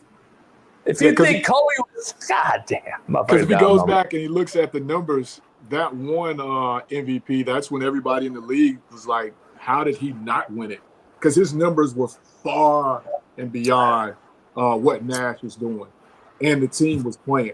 So everybody was lost on that. And then, like you said, when he got to the playoffs, he just made a point to tell everybody that voted against him, okay, yeah, you voted wrong. Yeah, he's absolutely monster doing those 2 times when he lost that, when he should have won it. Definitely. People don't understand. I don't think people realize that they're not smart enough because they don't realize that this motherfucker played with Shaq. And that's why I give him the edge over Jordan. I'm one of the very few, of course. But there's a lot of NBA players like T-Mac, Tracy McGrady, who I spoke to a person about it. A lot of guys will tell you that they got Kobe right there with Jordan or better. He played with Shaq, homie. I don't think people understand. People will sit there and listen to me and turn it and say, yeah, exactly, JB. He played with Shaq. No, you're an idiot. You don't understand. Playing with Shaq, who was the most ball-dominant player in the history of basketball, and still averaged fucking 40 and 30 and 35 and all this shit. Who did Jordan play with? Pip. Luke fucking Longley. Oh, there's a name. Are you gonna tell me Jordan played with fucking Winnington? There's a name. You gonna tell me that Jordan had to share the ball? How about I surround Jordan with a bunch of on-the-ball defenders who could shoot the 3 and let Jordan shoot it 35 a night, and then surround him with a long athletic wingman, possibly the greatest defender ever, and a guy named Scottie Pippen, and then go get a guy named Dennis Rodman who doesn't even ever want to shoot the ball one time. And then I'll go get a guy like Steve Kerr and Bushler and Hodges to shoot the 3 around them, and a guy like Kukoc. And then let's go against Kobe and Shaq. And give me that roster again real quick. Everybody out there? Kobe. Yeah. Who else is on that roster? Fucking Shannon Brown. Shannon Brown. Ooh, there's a name. Cats can't even fucking give me the roster that Kobe won a title without Paul Gasol. Give me the other guys on the Paul Gasol team that won it after Shaq left. Give me the 2 championships. Smush Parker, was that motherfucker on the team? Parker? Smush wasn't on that one. Derek Fisher, who hit the 3 in the corner. Robert Horry, big game Robert Horry, of course, hit big threes. Big shot, yeah, Rob. But people talk about, well, Kobe don't win without Horry. Well, then LeBron don't have no titles without Kyrie, motherfucker. So shut the hell up. So don't compare that shit. And then yeah, come on, man. Odom, listen, I love Odom. Hello. He wasn't Pippen. Hello. Ron Art, Metal World piece on the last. Hey, do you imagine if Kobe lived in the enabled environment that we live in now, where he can go out and say, I want to play with him, or I want to be traded right now, and I want to go to play with Steph and fucking Shaq and all. Do you imagine if Kobe was that weak-minded and soft and he could pick where he goes? You imagine if he would have went and played with fucking the 3 players that LeBron got to pick to play with? Like, Kobe and the Steph brothers. I would have loved to see Kobe handpick his team. It would have been an all-star team, and Kobe would have never lost. Like, these cats can't fucking forward think. They all lived in a YouTube bubble, and all they have is YouTube. That's all they got. They're from a different game. They're from a different era, JB. That's why I don't get into it with our kids, because basketball was different during that time. It's completely changed. Everybody shoots the 3 now. But when you go back to that Bulls team that you were talking about, what's his name? The center. He wasn't coming out the paint. That kind of thing. But now, if your big doesn't shoot 3s, he's not a big for you. So it's a different game. So I argue with them guys. And Kobe still got more rings than LeBron, and he's been dead 5 years. Don't Kobe still have more rings than LeBron, homie, and did not handpick his team and stayed at one team the whole time? And doesn't he still have more rings than this motherfucker who's been playing? What year is LeBron in? 30?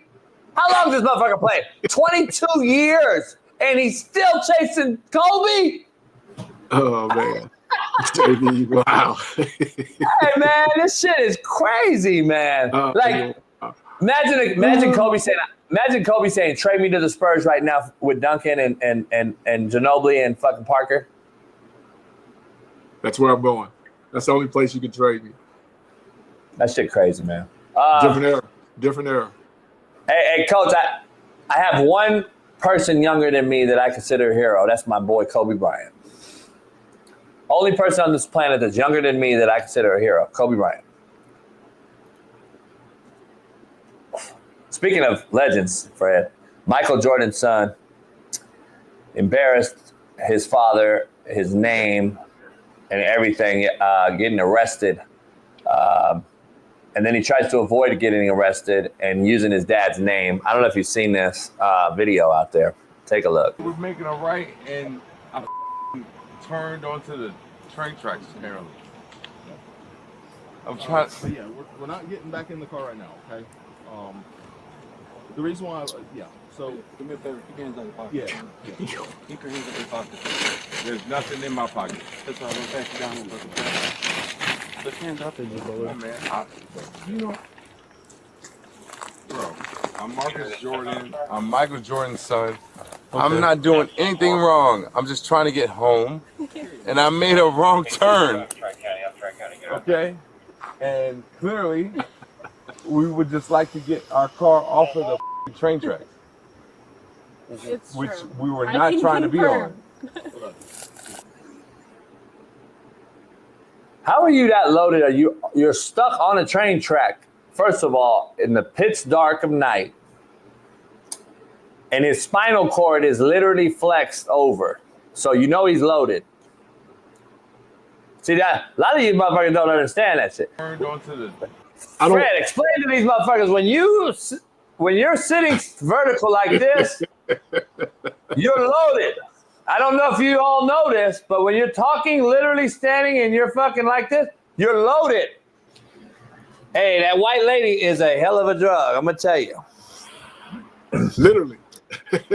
Literally. Figuratively, literally, all that shit. Bottom line, you just need to call your dad, get your lawyers, homie, and take an L. You got the car on the tracks.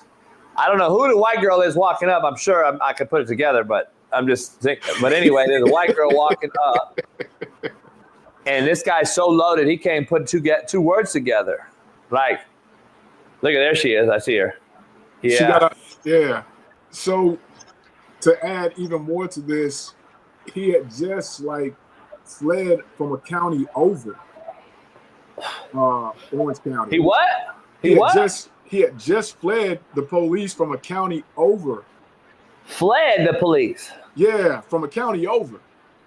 And then he's trying to avoid these guys as he's coming into the next county. Can you see? You got to see how the car is like that way down the tracks. Not like he's trying to get over.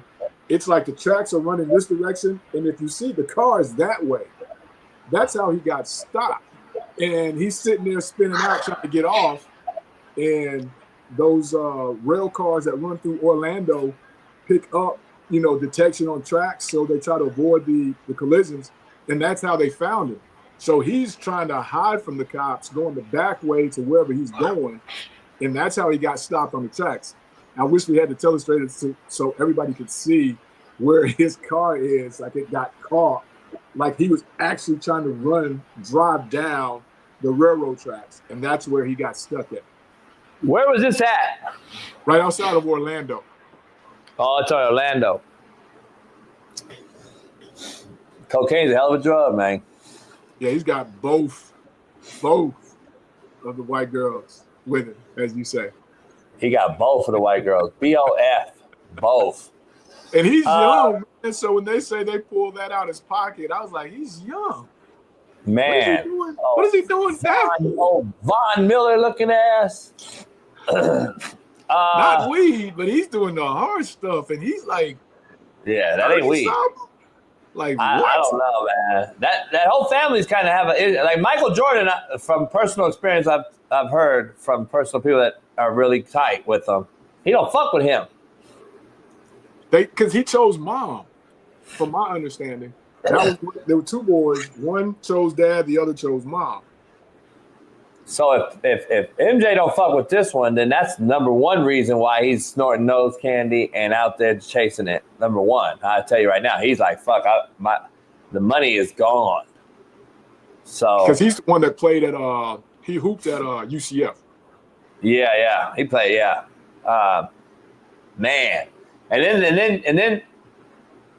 then Pippen, dog, just. Oh yeah, that crushed. So, is this the one or the other one was messing with that's Pippen's? the one. That's him. But that ain't Pippen's girl, right? Nah. He gone, right? She gone. Yeah, she broke that off. Done. So they was about to get married, or they did get married? No, they were about to get married. She broke that off before they got married. I think was the last blog I read or whatever. So this is the one that was doing Pippen's wife. Was in a relationship, yeah. How does that work out, homie? How does that even work? That was crazy stuff. That you talking about crazy work? That was crazy work right there. That was insane.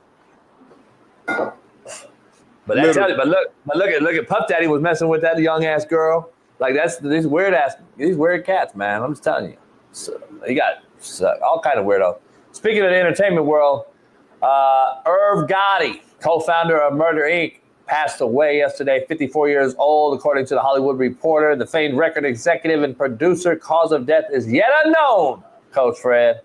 And earlier yesterday, it was reported that Irv suffered a stroke several days ago, and that was his second stroke in the last 7 months. Irv was a prominent figure in the hip-hop world from the 1990s to the early 2000s due to his work with, of course, Ashanti and Ja Rule. And then he produced all those tracks, man, always on time and hits, DMX and Eve, Gangsta Love, Alicia Keys, all that shit he had his hands on. What's your take about Irv Gotti being moved on? Man, that's crazy. Irv did a lot of time. Irv was really out there living like Gotti. Oh man, to hear those stories, man, it went far and beyond the music business.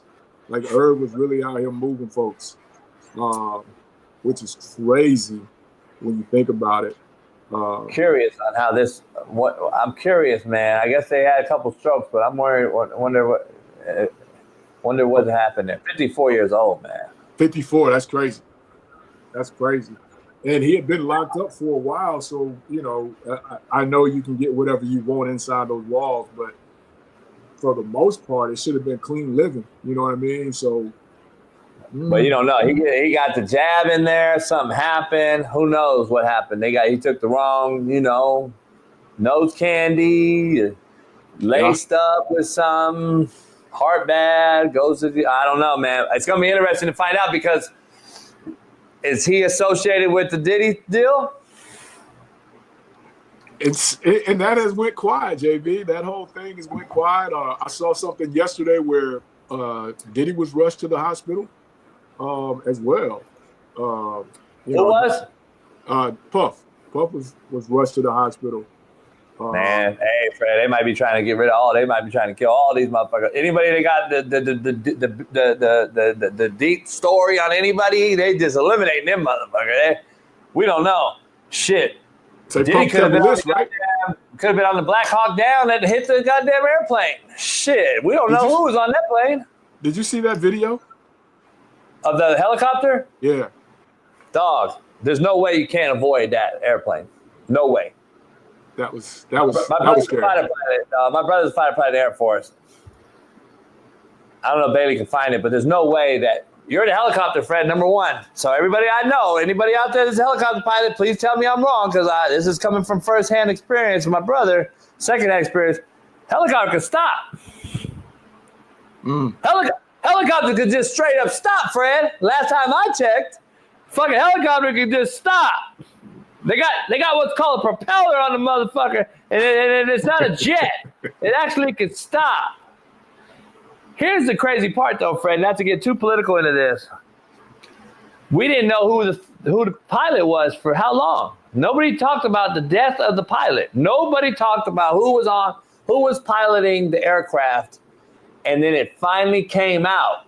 And it's crazy that, take a look at this video. To me, it's like, come on, Fred, go left, Fred, make a right, go down, dip under, go over. You're a helicopter. You're in control. The airplane has to go like this. You could do anything in a helicopter.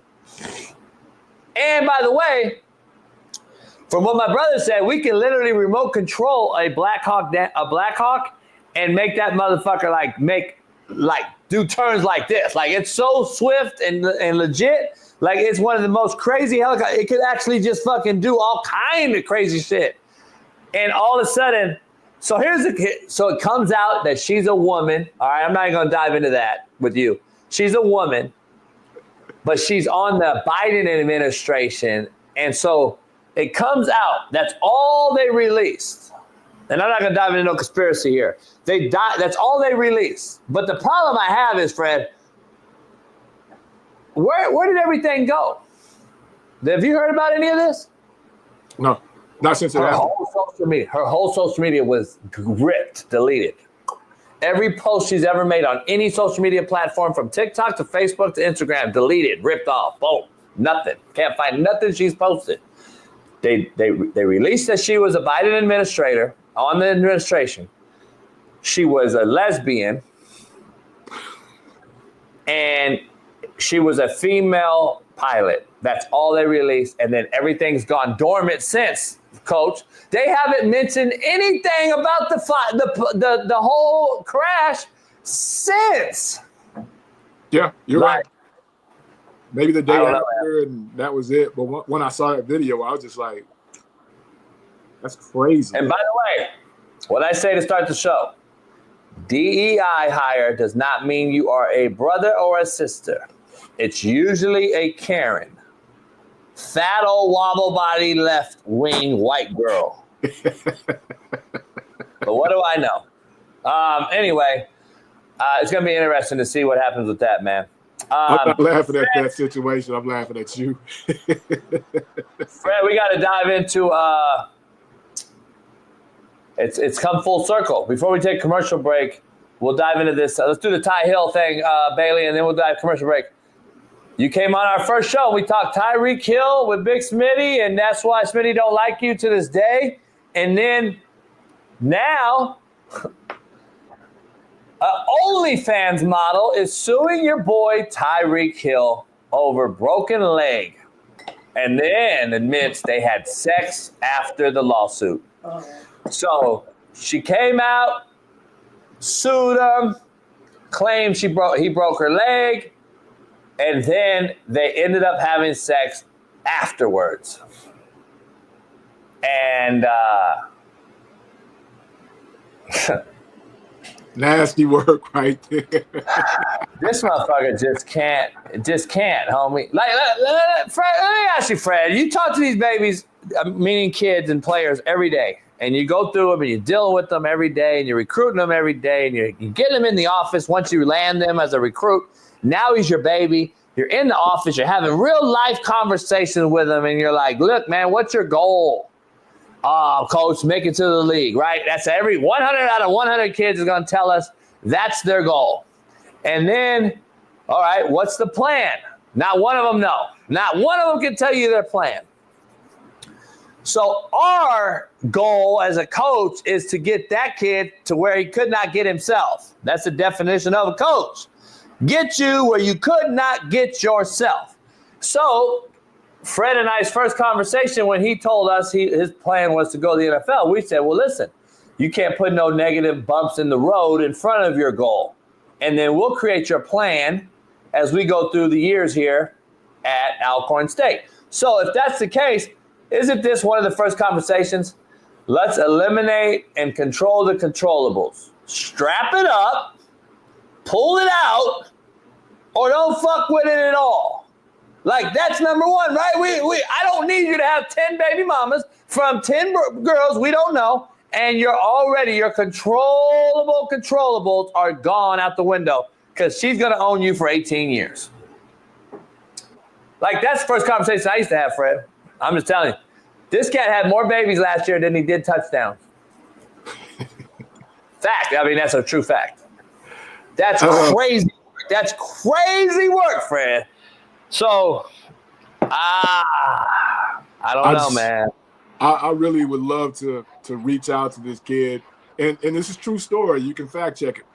I was this close to being able to coach him when he had his first run-in when he got kicked out of Oklahoma State. Yeah, I just missed him at Garden. I just missed him at Garden City. He was there with the QB at Auburn, Nick, real fast kid. Nick Marshall, real fast kid. Nick Marshall, Tyreek were at Garden City together, and then I believe Kamara and what's my man's name? The return man, Cordell, the big Patterson, Cordell Patterson, and Kamara were at Hutch, and then Butler had Zach Taylor, I think, or no, the other QB that went to Oklahoma State, I believe, or K-State. Fuck, I forgot it. They had the other NFL quarterback though.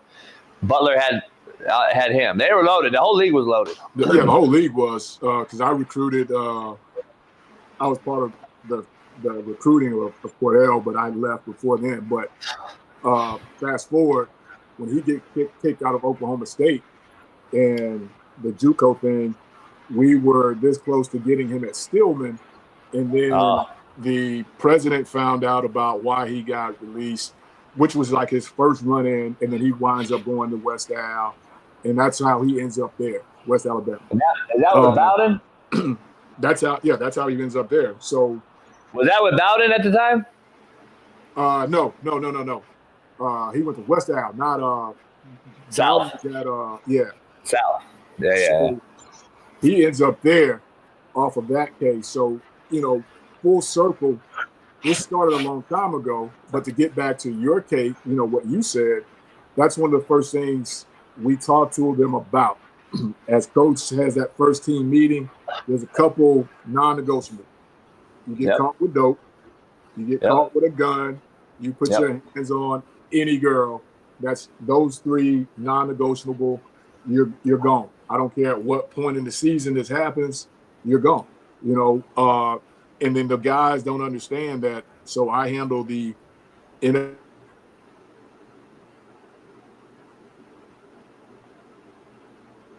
He frees So up. I handle the NFL part of it. So when the NFL teams come in, that's one of the first questions they ask, JB. Does he have any kids? Yeah. That's one of the first questions they ask. Does he have any kids? Second question, what kind of character is he? Does he get in trouble? So we try to tell all these kids that so that they understand exactly what it is. And I don't know if anybody's ever had that conversation with him. Keeps adding. I don't think so, dog. He's got too much. He's got too much money for that, JB. He's got too much money to be getting into these kind of things, man. Where's the PR team? You know what I mean? Where's the cousin? That's what I'm saying. That's why I wanted to ask, man. Like, where is your team? I don't get it. I really don't get it, man. I just don't get it. You can't keep having these incidents. You know what I'm saying? I don't understand that, JB. So Tyreek, if you see this, man, DM JB, DM me. Tyreek, if you see this, man, DM us. Let's have that hard conversation, man. Let's get right. Yeah, I was trying to pull up something I had, but I don't know why it's just slow. But anyway, Fred, we're gonna take about a 4-minute commercial. I'm gonna get some coffee, let my dogs out, and then we'll be back for the last final hour. And we're gonna dive into Brian Kelly responding to Greg Brooks, who had a unfortunate surgery, and his father calling Brian Kelly heartless and not being able to reach out to his son was some of the cowardice acts he's seen. Brian Kelly responds to the Michael Strahan interview that was on Good Morning America. We're going to dive into that right out the other side of this commercial break. We'll see you on the other side.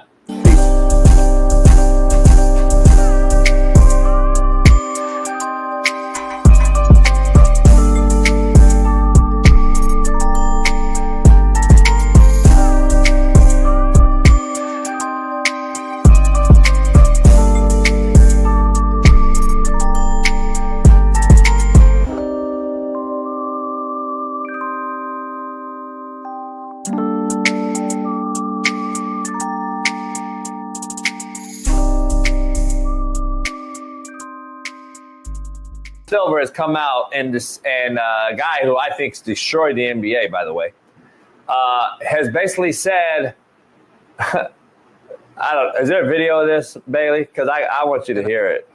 I'm probably in a minority. As we get more involved in global basketball, the NBA is the only league that plays 48 minutes.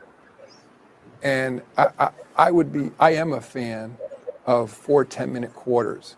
I'm not sure that many others are. I mean, putting aside what it means for records and things like that, I think that a 2-hour format for a game is more consistent with sort of modern television habits. I don't think people in arenas aren't asking us to shorten the game, but I think as a television program, being 2 hours, that's Olympic basketball is 2 hours. College basketball, of course, is but is if 40 you minutes. like it, I'd say it has kind of a little bit of a push there. Yeah, but it's such a dramatic change to the game. I mean, I think something like that would have to be talked more about. Yeah, I mean, something I think you just leave the same. You know what I'm saying? Like, we're talking about less games for the players, too many games. So you want to play the girls' game? Oh yeah, because the girls do the. Yeah, the girls do is it 4 quarters? I think they do the 40 minutes, right? 4 quarters of 10 minutes. By the way, you're not the only league that plays 48 minutes. You're wrong. And number 2, the NFL plays 60 minutes. What the fuck are we talking about? Yeah, I don't know. My math off? Am I tripping? Maybe he meant the only basketball league, maybe? It doesn't matter. I think you meant basketball league. Like, you come on college. This guy, Smitty, God damn, I got to do a rant. This guy continues to this guy wants to, he's ruined the All-Star game. He's ruined the fucking, the All-Star weekend. He's added this play-in tournament bullshit that's fucking weirdos fucking arenas and changed the court to fucking neon lights and fucking gate it up. And then you got this fucking, now you want to change the minutes?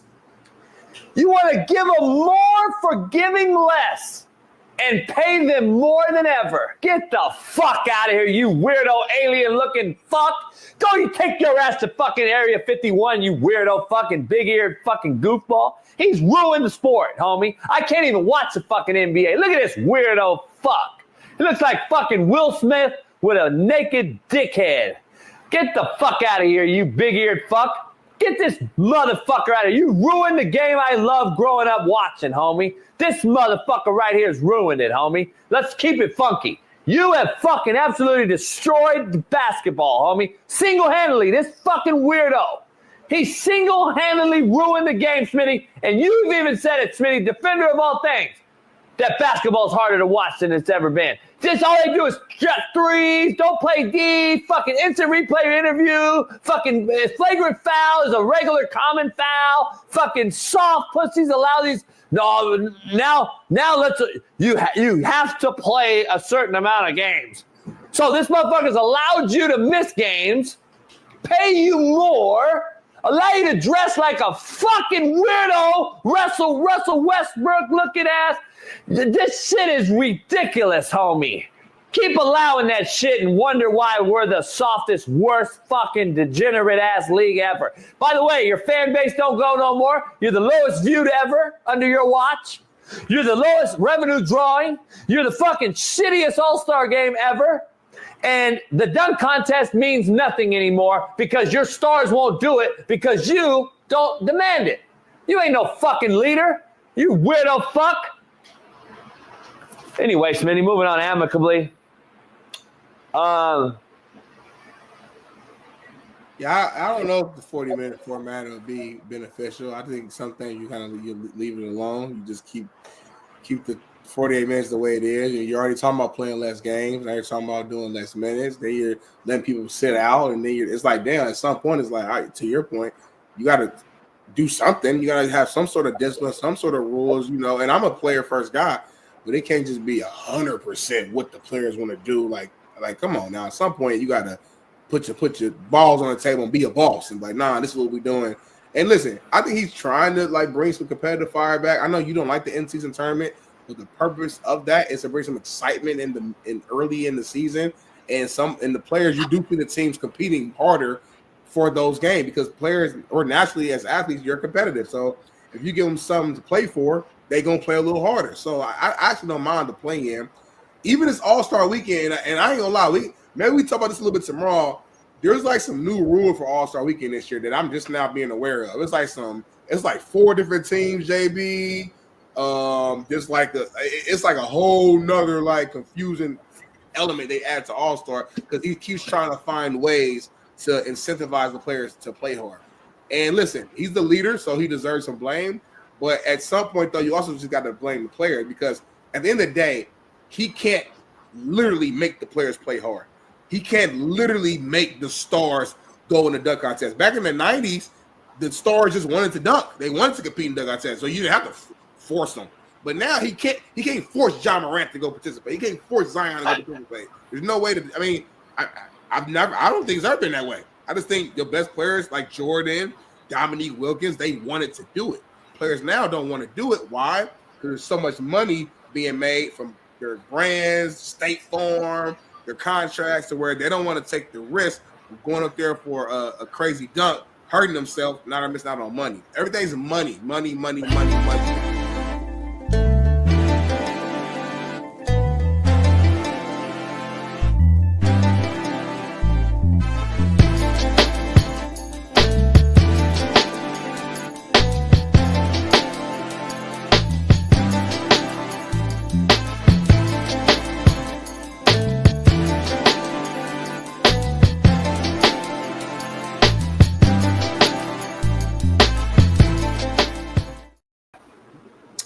Let's dive back into it. Coach Fred filling in for Big Smitty today and tomorrow. Fred, let's dive. This is crazy, man. Like, there's so much going on out here in the world. It's funny, man. That whole basketball thing and Adam Silver, man. Does the NBA ever recover to where you and I actually want to watch a game again? Nah. Dad? Nah. God damn. Just because, JB, I don't think people really understand how special the playoffs were when we were coming up. Like, the regular season was a regular season. But once you got to that second round of the playoffs, guys were really out there playing. Like, there was no free passes. You know what I mean? The bad boys were the bad boys for a reason. And, you get put in jail for some of that stuff they do now, man. Yeah, Bailey, I want to share the screen real quick. I want to tap in right where we left off, and go ahead and you can share it. You can make it big, whatever. Fred, this is what we were talking about earlier. This is the player's manual. This is one of my player's manuals, and number one, I start out tips for communication. This is what we were just talking about with Tyreek Hill and this whole situation. Calling us helps, not calling us hurts. Isn't that number one? I like it. Yes. And then call or come to my office for important shit. Don't text it. Yes. That's number 2 for me. Don't fucking text me some important shit. Number 3, call or text coaches at appropriate times of the day and the night. We had to force that. Obviously, coach, I got a DUI, coach, my baby mama. But obviously, we're going to get those calls at 3 or 4 in the morning. It is what it is. But at least you try to set the tone. I want to talk to you, not mommy or daddy, period. And coach, this is big right here, man. I used to teach my kids this, and that's why Jermaine Johnson and these guys were already ready for success professionally. Set up a voicemail or a text signature on your phone. It helps during the recruiting process. Plus, it shows you are now grown and not a child. There's nothing worse, Coach, when I call and I get the voicemail that does this. Hello? Hey, what up? Nah, I just fucking with you. I'm not around right now. I'll see you later. Holler at me, homie. Beep. I'll fucking never call you again. I'll never recruit you again. But nobody taught these kids, like your point to Tyreek. Nobody taught them. So we had to teach them. They only know what they know, don't know what they don't know. Reminders, Fred. Be on time for everything. Obey directions. Have a pen and pencil at every meeting unless told otherwise. So every time I get up in front, raise your pencils. If a motherfucker doesn't have it, Fred, I took the whole team right out in front of the locker room and we did hands down, hips down, unless everybody had one. Because, dog, one pencil not being in that room gets you beat. Mm-hmm. Use common sense during preseason. Obviously, I didn't want to see no fucking, white draws and training tables with female trainers. All this little shit. I don't see any coaches coaching it no more, Fred. Like, little shit. Like, people don't understand. Like, I don't understand. Training camp, objectives, all these things. Must have attitude, meetings, study hall, policies, and then your team rules and consequences, Fred. Right here, this is it. I had two rules. That's it. If you're late or you miss, you do this. And if you miss something or no communication, you do this. That was it, Fred. I didn't make up shit. I didn't. The thing I made up. If you did this too many times, I cut you. That's what I made up. I cut you. You're done. So if you're late, you got 8 floor waxers. That's to anything, Fred. Class, weight room, school, anything, practice. That's what you do. And if you miss a no communication, you got 8 220s under time at 5 in the morning. And if you did that multiple times, I cut you. That was it, Fred. You can stop it, Bailey. I don't think there's so many other things on this thing. This is a 50-page fucking document. So, like, it's just, I don't know, Fred. That's just where I'm at. But Fred got taken out again. Fred's been worse than Smitty today on the communication. His camera and mic have been horrible. BPF. That is a coach's manual. So shout out to me. Fred's on Boost Mobile. Fred's got the Boost Mobile. Here's a little shot though Bailey found. Shout out to Bailey, man. I mentioned that when we played Steve Smith and Chad Johnson in JUCO, we had a receiver also who went to the NFL, played at UNLV, beat Arkansas in a bowl game by the name of Nate Turner. And Bailey went out and found me throwing a fade ball. Look at that old school film. That was Nate Turner right there. Look at that quick release, Fred. Look at me looking out the safety, Fred. Look at me looking to the left, Fred, and dropping that dime to the right. Bow, look at how fast it got out. Woo! That's a ball right there. That's a ball right there. Hey, back foot touch, let it go. Back foot hit, let it go. Get the safety over with your eyes. Bow! That was 1998, by the way. That was 98, Fred. That was 98 right there. That was my first year at Compton College. So did you live at home or how did that go? Yeah, I lived at home. I live with Pops. And then I got highlight film like crazy, man, that would make everybody in this thing say that I was a first rounder in this year's draft if I showed you my fucking film. But I don't know how to get it to I got it on DVD. I got to figure out how to get it into to DV Sport, because if I get it in DV Sport, I can actually show it like a cut up. And that's the goal. So that's what we're going to try to do. Fred froze up again. I like Fred with the green screen. I like Fred that had the green curtain in the back and shit. I like that shit. Maybe I'll get that highlight film, man. I'll figure it out. I'll put that motherfucker on. I'm gonna put that shit on. Jay. So, how was it for? And I know we got some other stuff going on. I just have a question because I've always heard the horror story. The California Jukes. Your time out there, out of state wise, were they 6 to a 1-bedroom apartment? I mean, 6. Is that real or was that just talk? 6. 12. So a 1-bedroom apartment. I've seen it easy. Easy 12, dog. I see motherfuckers. Dog, I've seen it all, brother. It's the worst. It's the worst. Like that shit that they showed in Northern California. I didn't watch my own show, so I'm not gonna watch that show. But I looked at the highlights of. The other Last Chance U. Yeah, and I'm like, they don't really show California JUCO. Yeah, they didn't really show the real struggle. They don't have motherfuckers taking extension cords out of their house and plugging it into the neighbor's house for electricity. They didn't show that shit. Like, they didn't show 12 cats in a 1-bedroom, 4 couches, all cats stayed on the couches. You had 4 in one of the bedrooms. You had 3 or 4 living in the kitchen on the floor, sleeping bags, mattress. Cats would go get mattresses and shit. It was rough. It was rough. But the national JUCOs, you got the dorms and shit. Yeah. It was rough. Ain't no way. Yeah, it was rough, dog.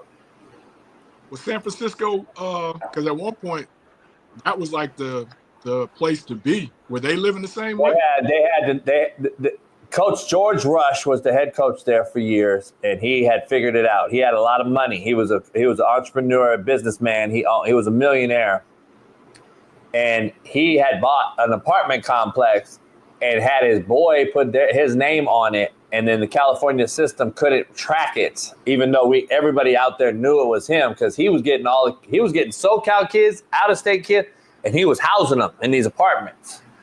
And then Frisco went on that run, and until like Antonio Pierce's, I think 96 team or 97 team at Mount Sac, that receiver that just caught the ball for me was on, actually, Nate Turner. Antonio Pierce, Larry Shaun. They had a lot of players. Chris McAllister, the Baltimore Raven. Yeah. He was there. Mount Sac at the time. Mount Sac had a lot of NFL guys on that team. They beat Frisco City in the Natty that year. So, and I'm going to tell you, Antonio Pierce, he'll tell you that Frisco team was so loaded, they was running by Mount Sac that year. And Mount Sac just figured it out, got into 12 personnel and got into the mud and grinded it out and beat them. But Frisco was beating everybody that year by 50, and Sac beat them with Antonio Pierce and them. And that was the first time where SoCal kind of took over in California, because they finally knocked Frisco off the ledge. And then we started to beat them. But other than that, Frisco dominated for years. But right now, Northern Cali's dominating again. I think it's who?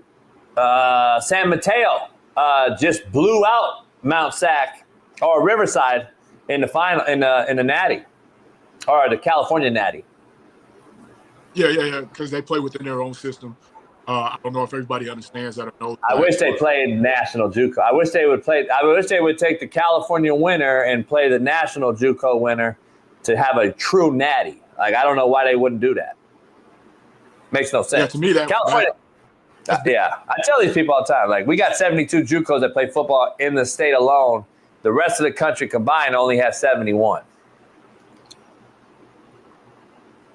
That's crazy. Yeah, that's how California is its own country. That's why I think Trump wants to make it its own country. Hey, Josh, Jay Uso, I don't know if you guys come to the house for Super Bowl if you want.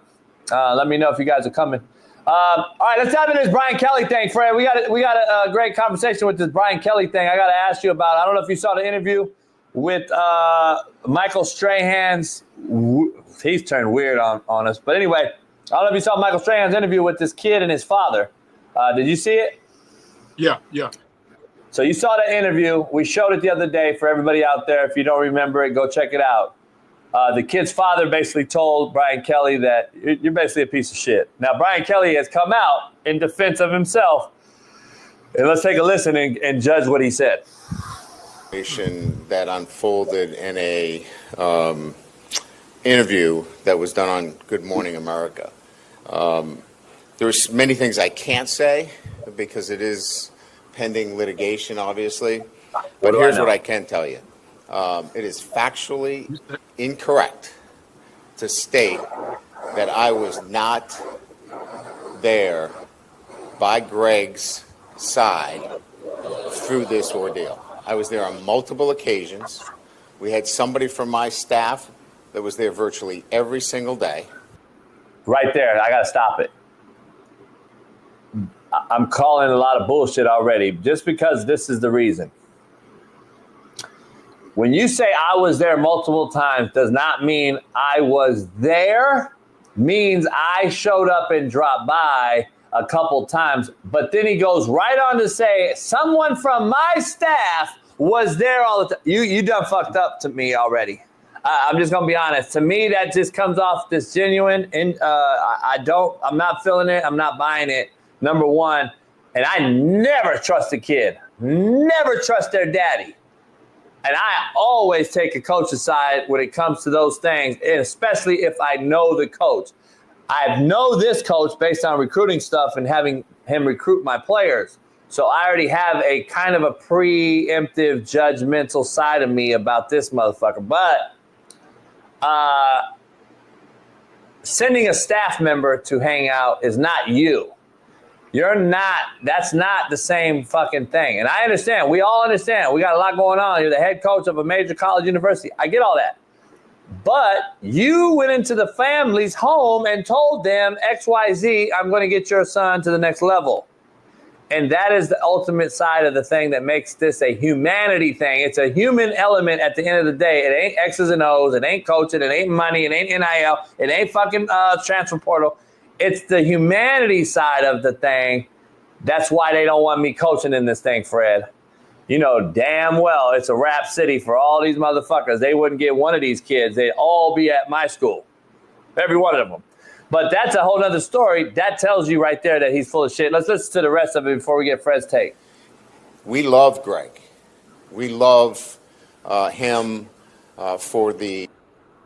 Who's we, Fred? Like, you gotta, this was addressed to you, Brian Kelly. You're the head coach. The daddy called you out, not them. He didn't call y'all. He called you out as the head coach who recruited him. That you disowned the kid after the situation happened, after the surgery, after the major implications that occurred to cause this kid a huge neurological disorder and issue. He said specifically, Brian Kelly, why do you keep saying we? Like, you were addressed. You came out and said, I'm addressing something that was talked about on Good Morning America, and now everything is we. Why aren't you addressing the problem? That's number two that I see, Fred. Let's keep going. The person that he is, for the competitor that he is, and the battler that he is, and can only wish him continued progress as he goes through an incredibly difficult time. But it was important for me to set the record clear as to my care, my love for Greg Jr. during this very difficult time. And again, I want to be clear that any player that is part of this program, I am going to be involved in making sure that they receive the best care, the best support, and I'm part of that. So. All right, Fred. First of all, let me address something in the chat. Alex Mitchell, do you know who coached Boo Jackson? Do you know who got Boo Jackson a scholarship to Ohio University to play for Frank Solich? I don't know, Alex Mitchell, if you knew that about me. See, I am the realest motherfucker you know, number one. Number two, I've probably coached everybody that you could think of. number 2. So, yeah, call Boo and ask him about me. And I think every major Long Beach Poly quarterback was coached or trained at some point by me. 2 of them played at Ohio University that played for me. Frank Solich is a good friend of mine. I sent both of them and helped them get classes to get them both to Miami or to Ohio University. But I just want to throw that out there. Alex played at Ohio. Hey, shout out to you. Now you know why Boo got there. All right, Coach Fred, let's dive into Kelly's whole situation.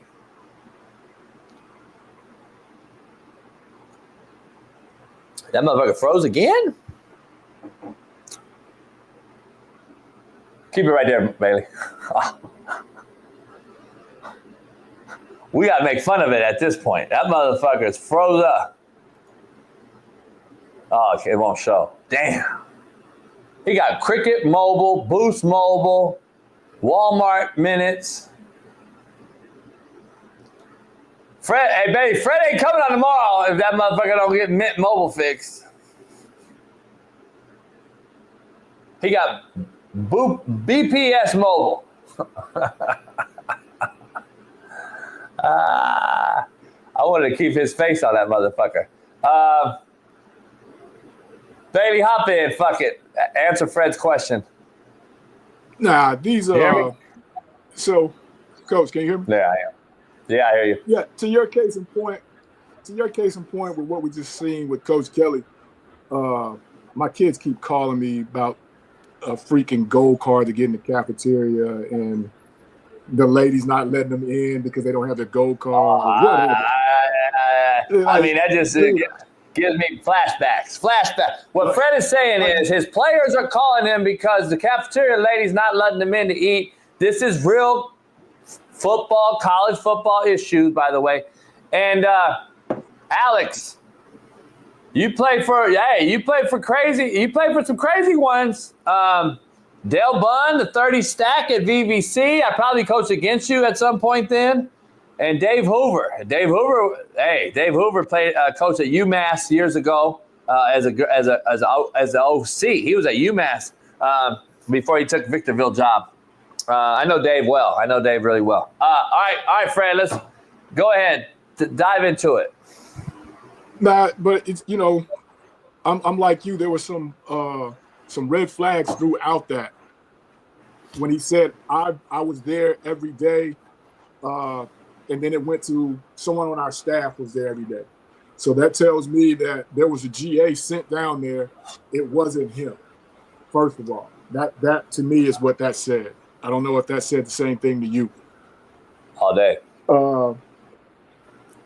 Secondly, I just didn't feel like he attacked it directly, which tells me he's been removed from that situation.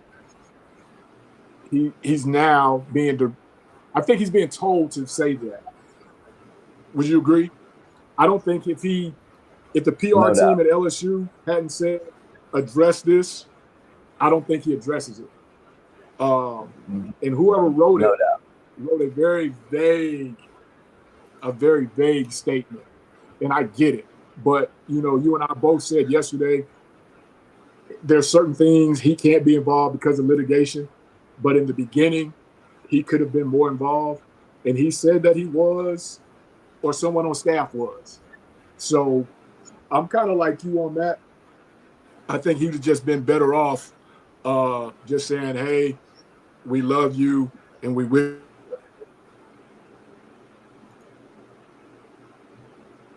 Fuck.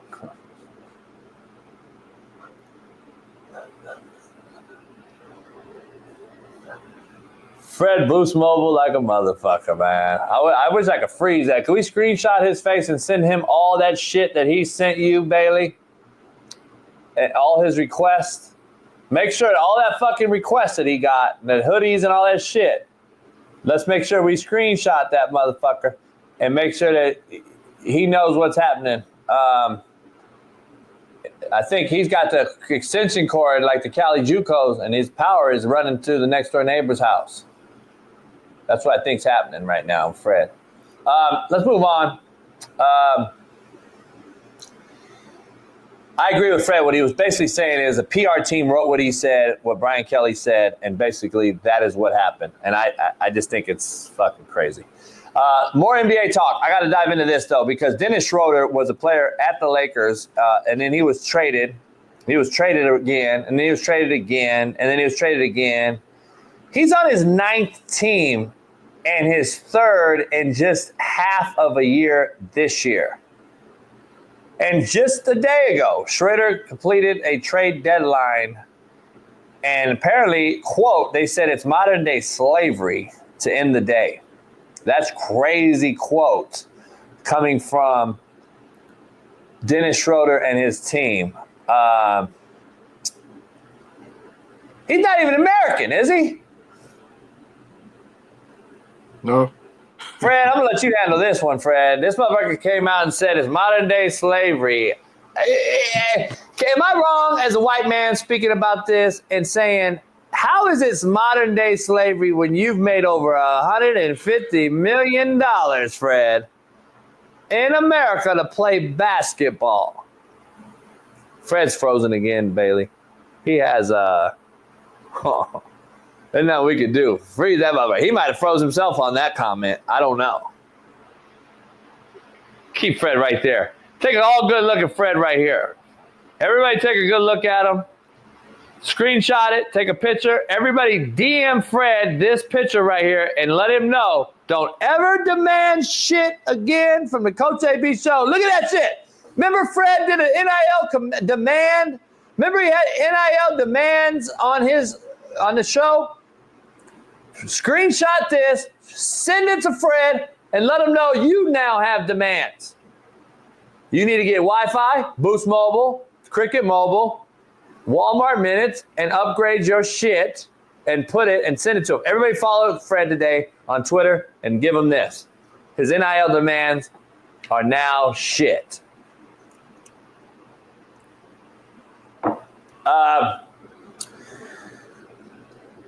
Dennis Schroeder's out of his motherfucking mind. I'm just going to keep it real. He is out of his motherfucking mind. And I don't understand. I don't know about this one. I don't know. You guys can come in and talk about it as well in the chat. But I don't know how you can say. I think a lot of us would take 9 NBA teams in 9 days. You can trade me every fucking day. Shit. I trade my motherfucking ass every single day. And let me make millions of dollars to play fucking basketball, you enabled fuck. I hope they trade him again this year. I hope they trade this motherfucker again. You know what you should do then, Dennis Schroeder? Quit. Go work at Walmart. Since it's slavery and you're so deprived and so mad at the world, then you should go to Walmart. Go work at Walmart.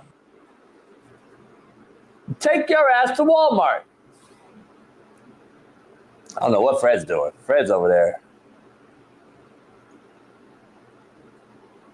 Hurry, Fred.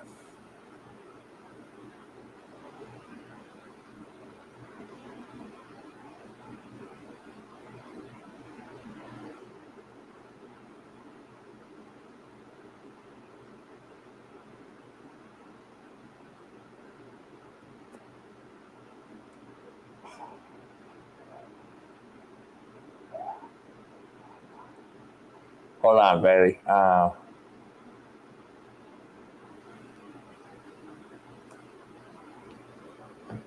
right. Fred's doing real coaching, by the way. He filled in for us to help us. All right, here's Fred again. Let's try it one more time. He's out in the.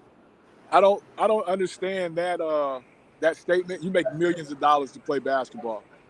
To liken that to that, and some people take that type of thing serious. How many people would love to play for 9 NBA basketball teams while getting paid from all 9 NBA basketball teams? I think sometimes we try to reach and grab with statements. And to me, this was one of those ones that wasn't well thought out. At the end of the day, man, you can't liken playing sports to slavery, and especially if you're making millions of dollars. That just doesn't jive. Yeah, I agree. It's crazy. I just was saying when you froze again, I said, hey, quit then. If you're so deprived and so mad, quit. Like, that shit is crazy, dog. It's crazy. Walk away. Yeah, you're right. Walk away. If you're that unhappy with what's going on, it's just like a regular job. If you don't like working where you work at, you just leave. You know, if they're not treating you fairly, you leave. Which is the same here to me. Schroeder's been a journeyman, and sometimes that's just what your career is. You're a journeyman. And for him to say that he's displeased with it, again, someone else would love to have that spot. Hey, a new poll question came out and said, how you got better service outside than you do at your house?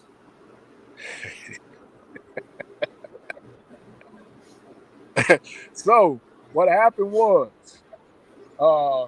I thought I turned the do not disturb on, right? So again, as I said, all these kids are calling me because they can't get in the cab. Well, God dang it, if she told you to bring your gold card to get in the cab, I'm not calling her. Go back to the dorm, get your gold card, or wherever you left it. If you lost it, pay $25.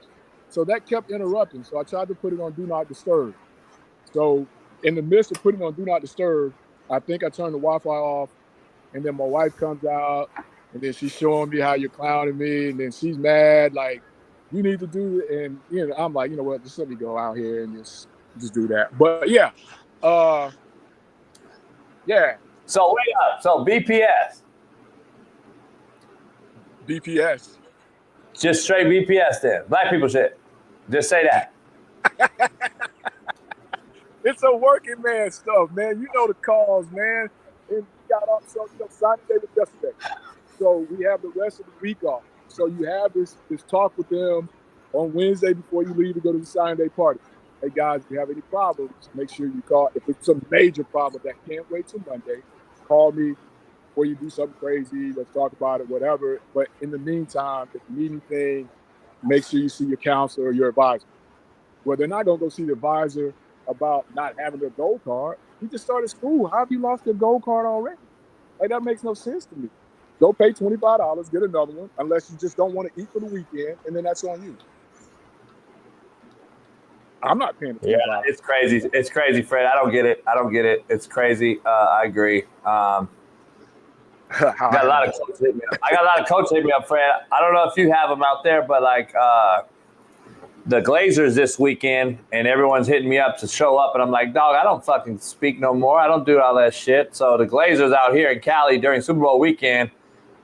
So I might pull up Saturday and just see some friends or something like that. But I think the Glazers come out there this year. I know it's in Vegas next week. The closest the closest they get to here is Houston, Dallas. They're not doing one in New Orleans this year. They're not doing one in Jackson, Mississippi this year. So I'm probably not. Well, not probably. I'm not going to hit that up unless they respond back to me speaking at one of the ones down in Florida. Other than that, nah. But I've told you before, you need to get the realest coaching clinic on earth put together, man. JB. We need to do a clinic. Coach. Yeah, we need to do a clinic. Oh, ain't no doubt. Yeah. Open forum. Yeah. Ain't no doubt. Yeah. Hey, Jay Uso, Josh, yeah, you guys can come, man. Bring whoever. You guys can show up, roll up. Is that Uso? The Uso that I'm thinking about, Uso? The what? Is that the Uso that I'm thinking about? Jay Uso? Yeah. The fighter? Yeet. Nah, the fighter, that's not him, no. Okay. Yeah, that's not him. That's not Jay Uso, no. But the Usos in the chat, they might come through. Hey, Fred, tomorrow, it's going to be an interesting thumbnail. I think we got Kareem Jackson on, hard-hitting safety in the NFL. And then we'll have Steve Kim on tomorrow. Matt McChesney and Shaun King all will be on tomorrow. So we'll have that going on. But I'm getting ready for Super Bowl party. I got all kind of shit. Every day has been like fucking nonstop getting shit ready. From the bartenders to the food to you name it, man. Shit. We got a lot of liquor, a lot of food, a lot of fucking festivities, man. Let me tell you. You sure it's going to be a show Monday? I don't know if I'm going to do a show Monday yet. I got to figure that out. I got to figure it out. I think Marcellus might come through. We got a couple folks coming through on Sunday, though. We got some folks coming through. But shit, last year I had like 100 people here. I don't know what'll show up this year. It's always hit and miss. Kelly's not invited because she has a man now, so she can't show up. She knows the rules. You don't show up with another man that we don't know.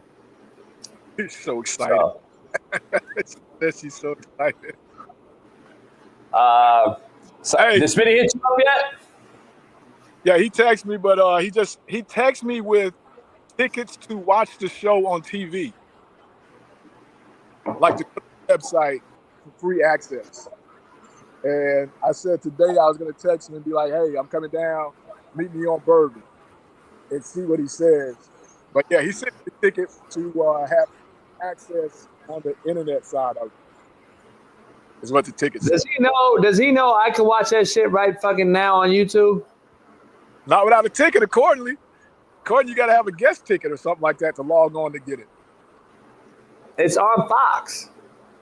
That's what he sent me, man. We got a big poker party. We got a big poker at dealers. I got all kinds of shit going on Sunday. We got a big poker table. Ruben, you got to stay on the table because I think we have a lot of people buying in and out. I got to buy more chips, Ruben. I got to get more chips. Another thing, I got to mark off the checklist. See, I got so much shit going on, Fred. Shit's crazy. Got to put it on paper so you don't forget anything. Yeah, you got to put it on paper, man. That's why I got a little checklist, man. Every day I've been boom, boom, boom, boom, boom.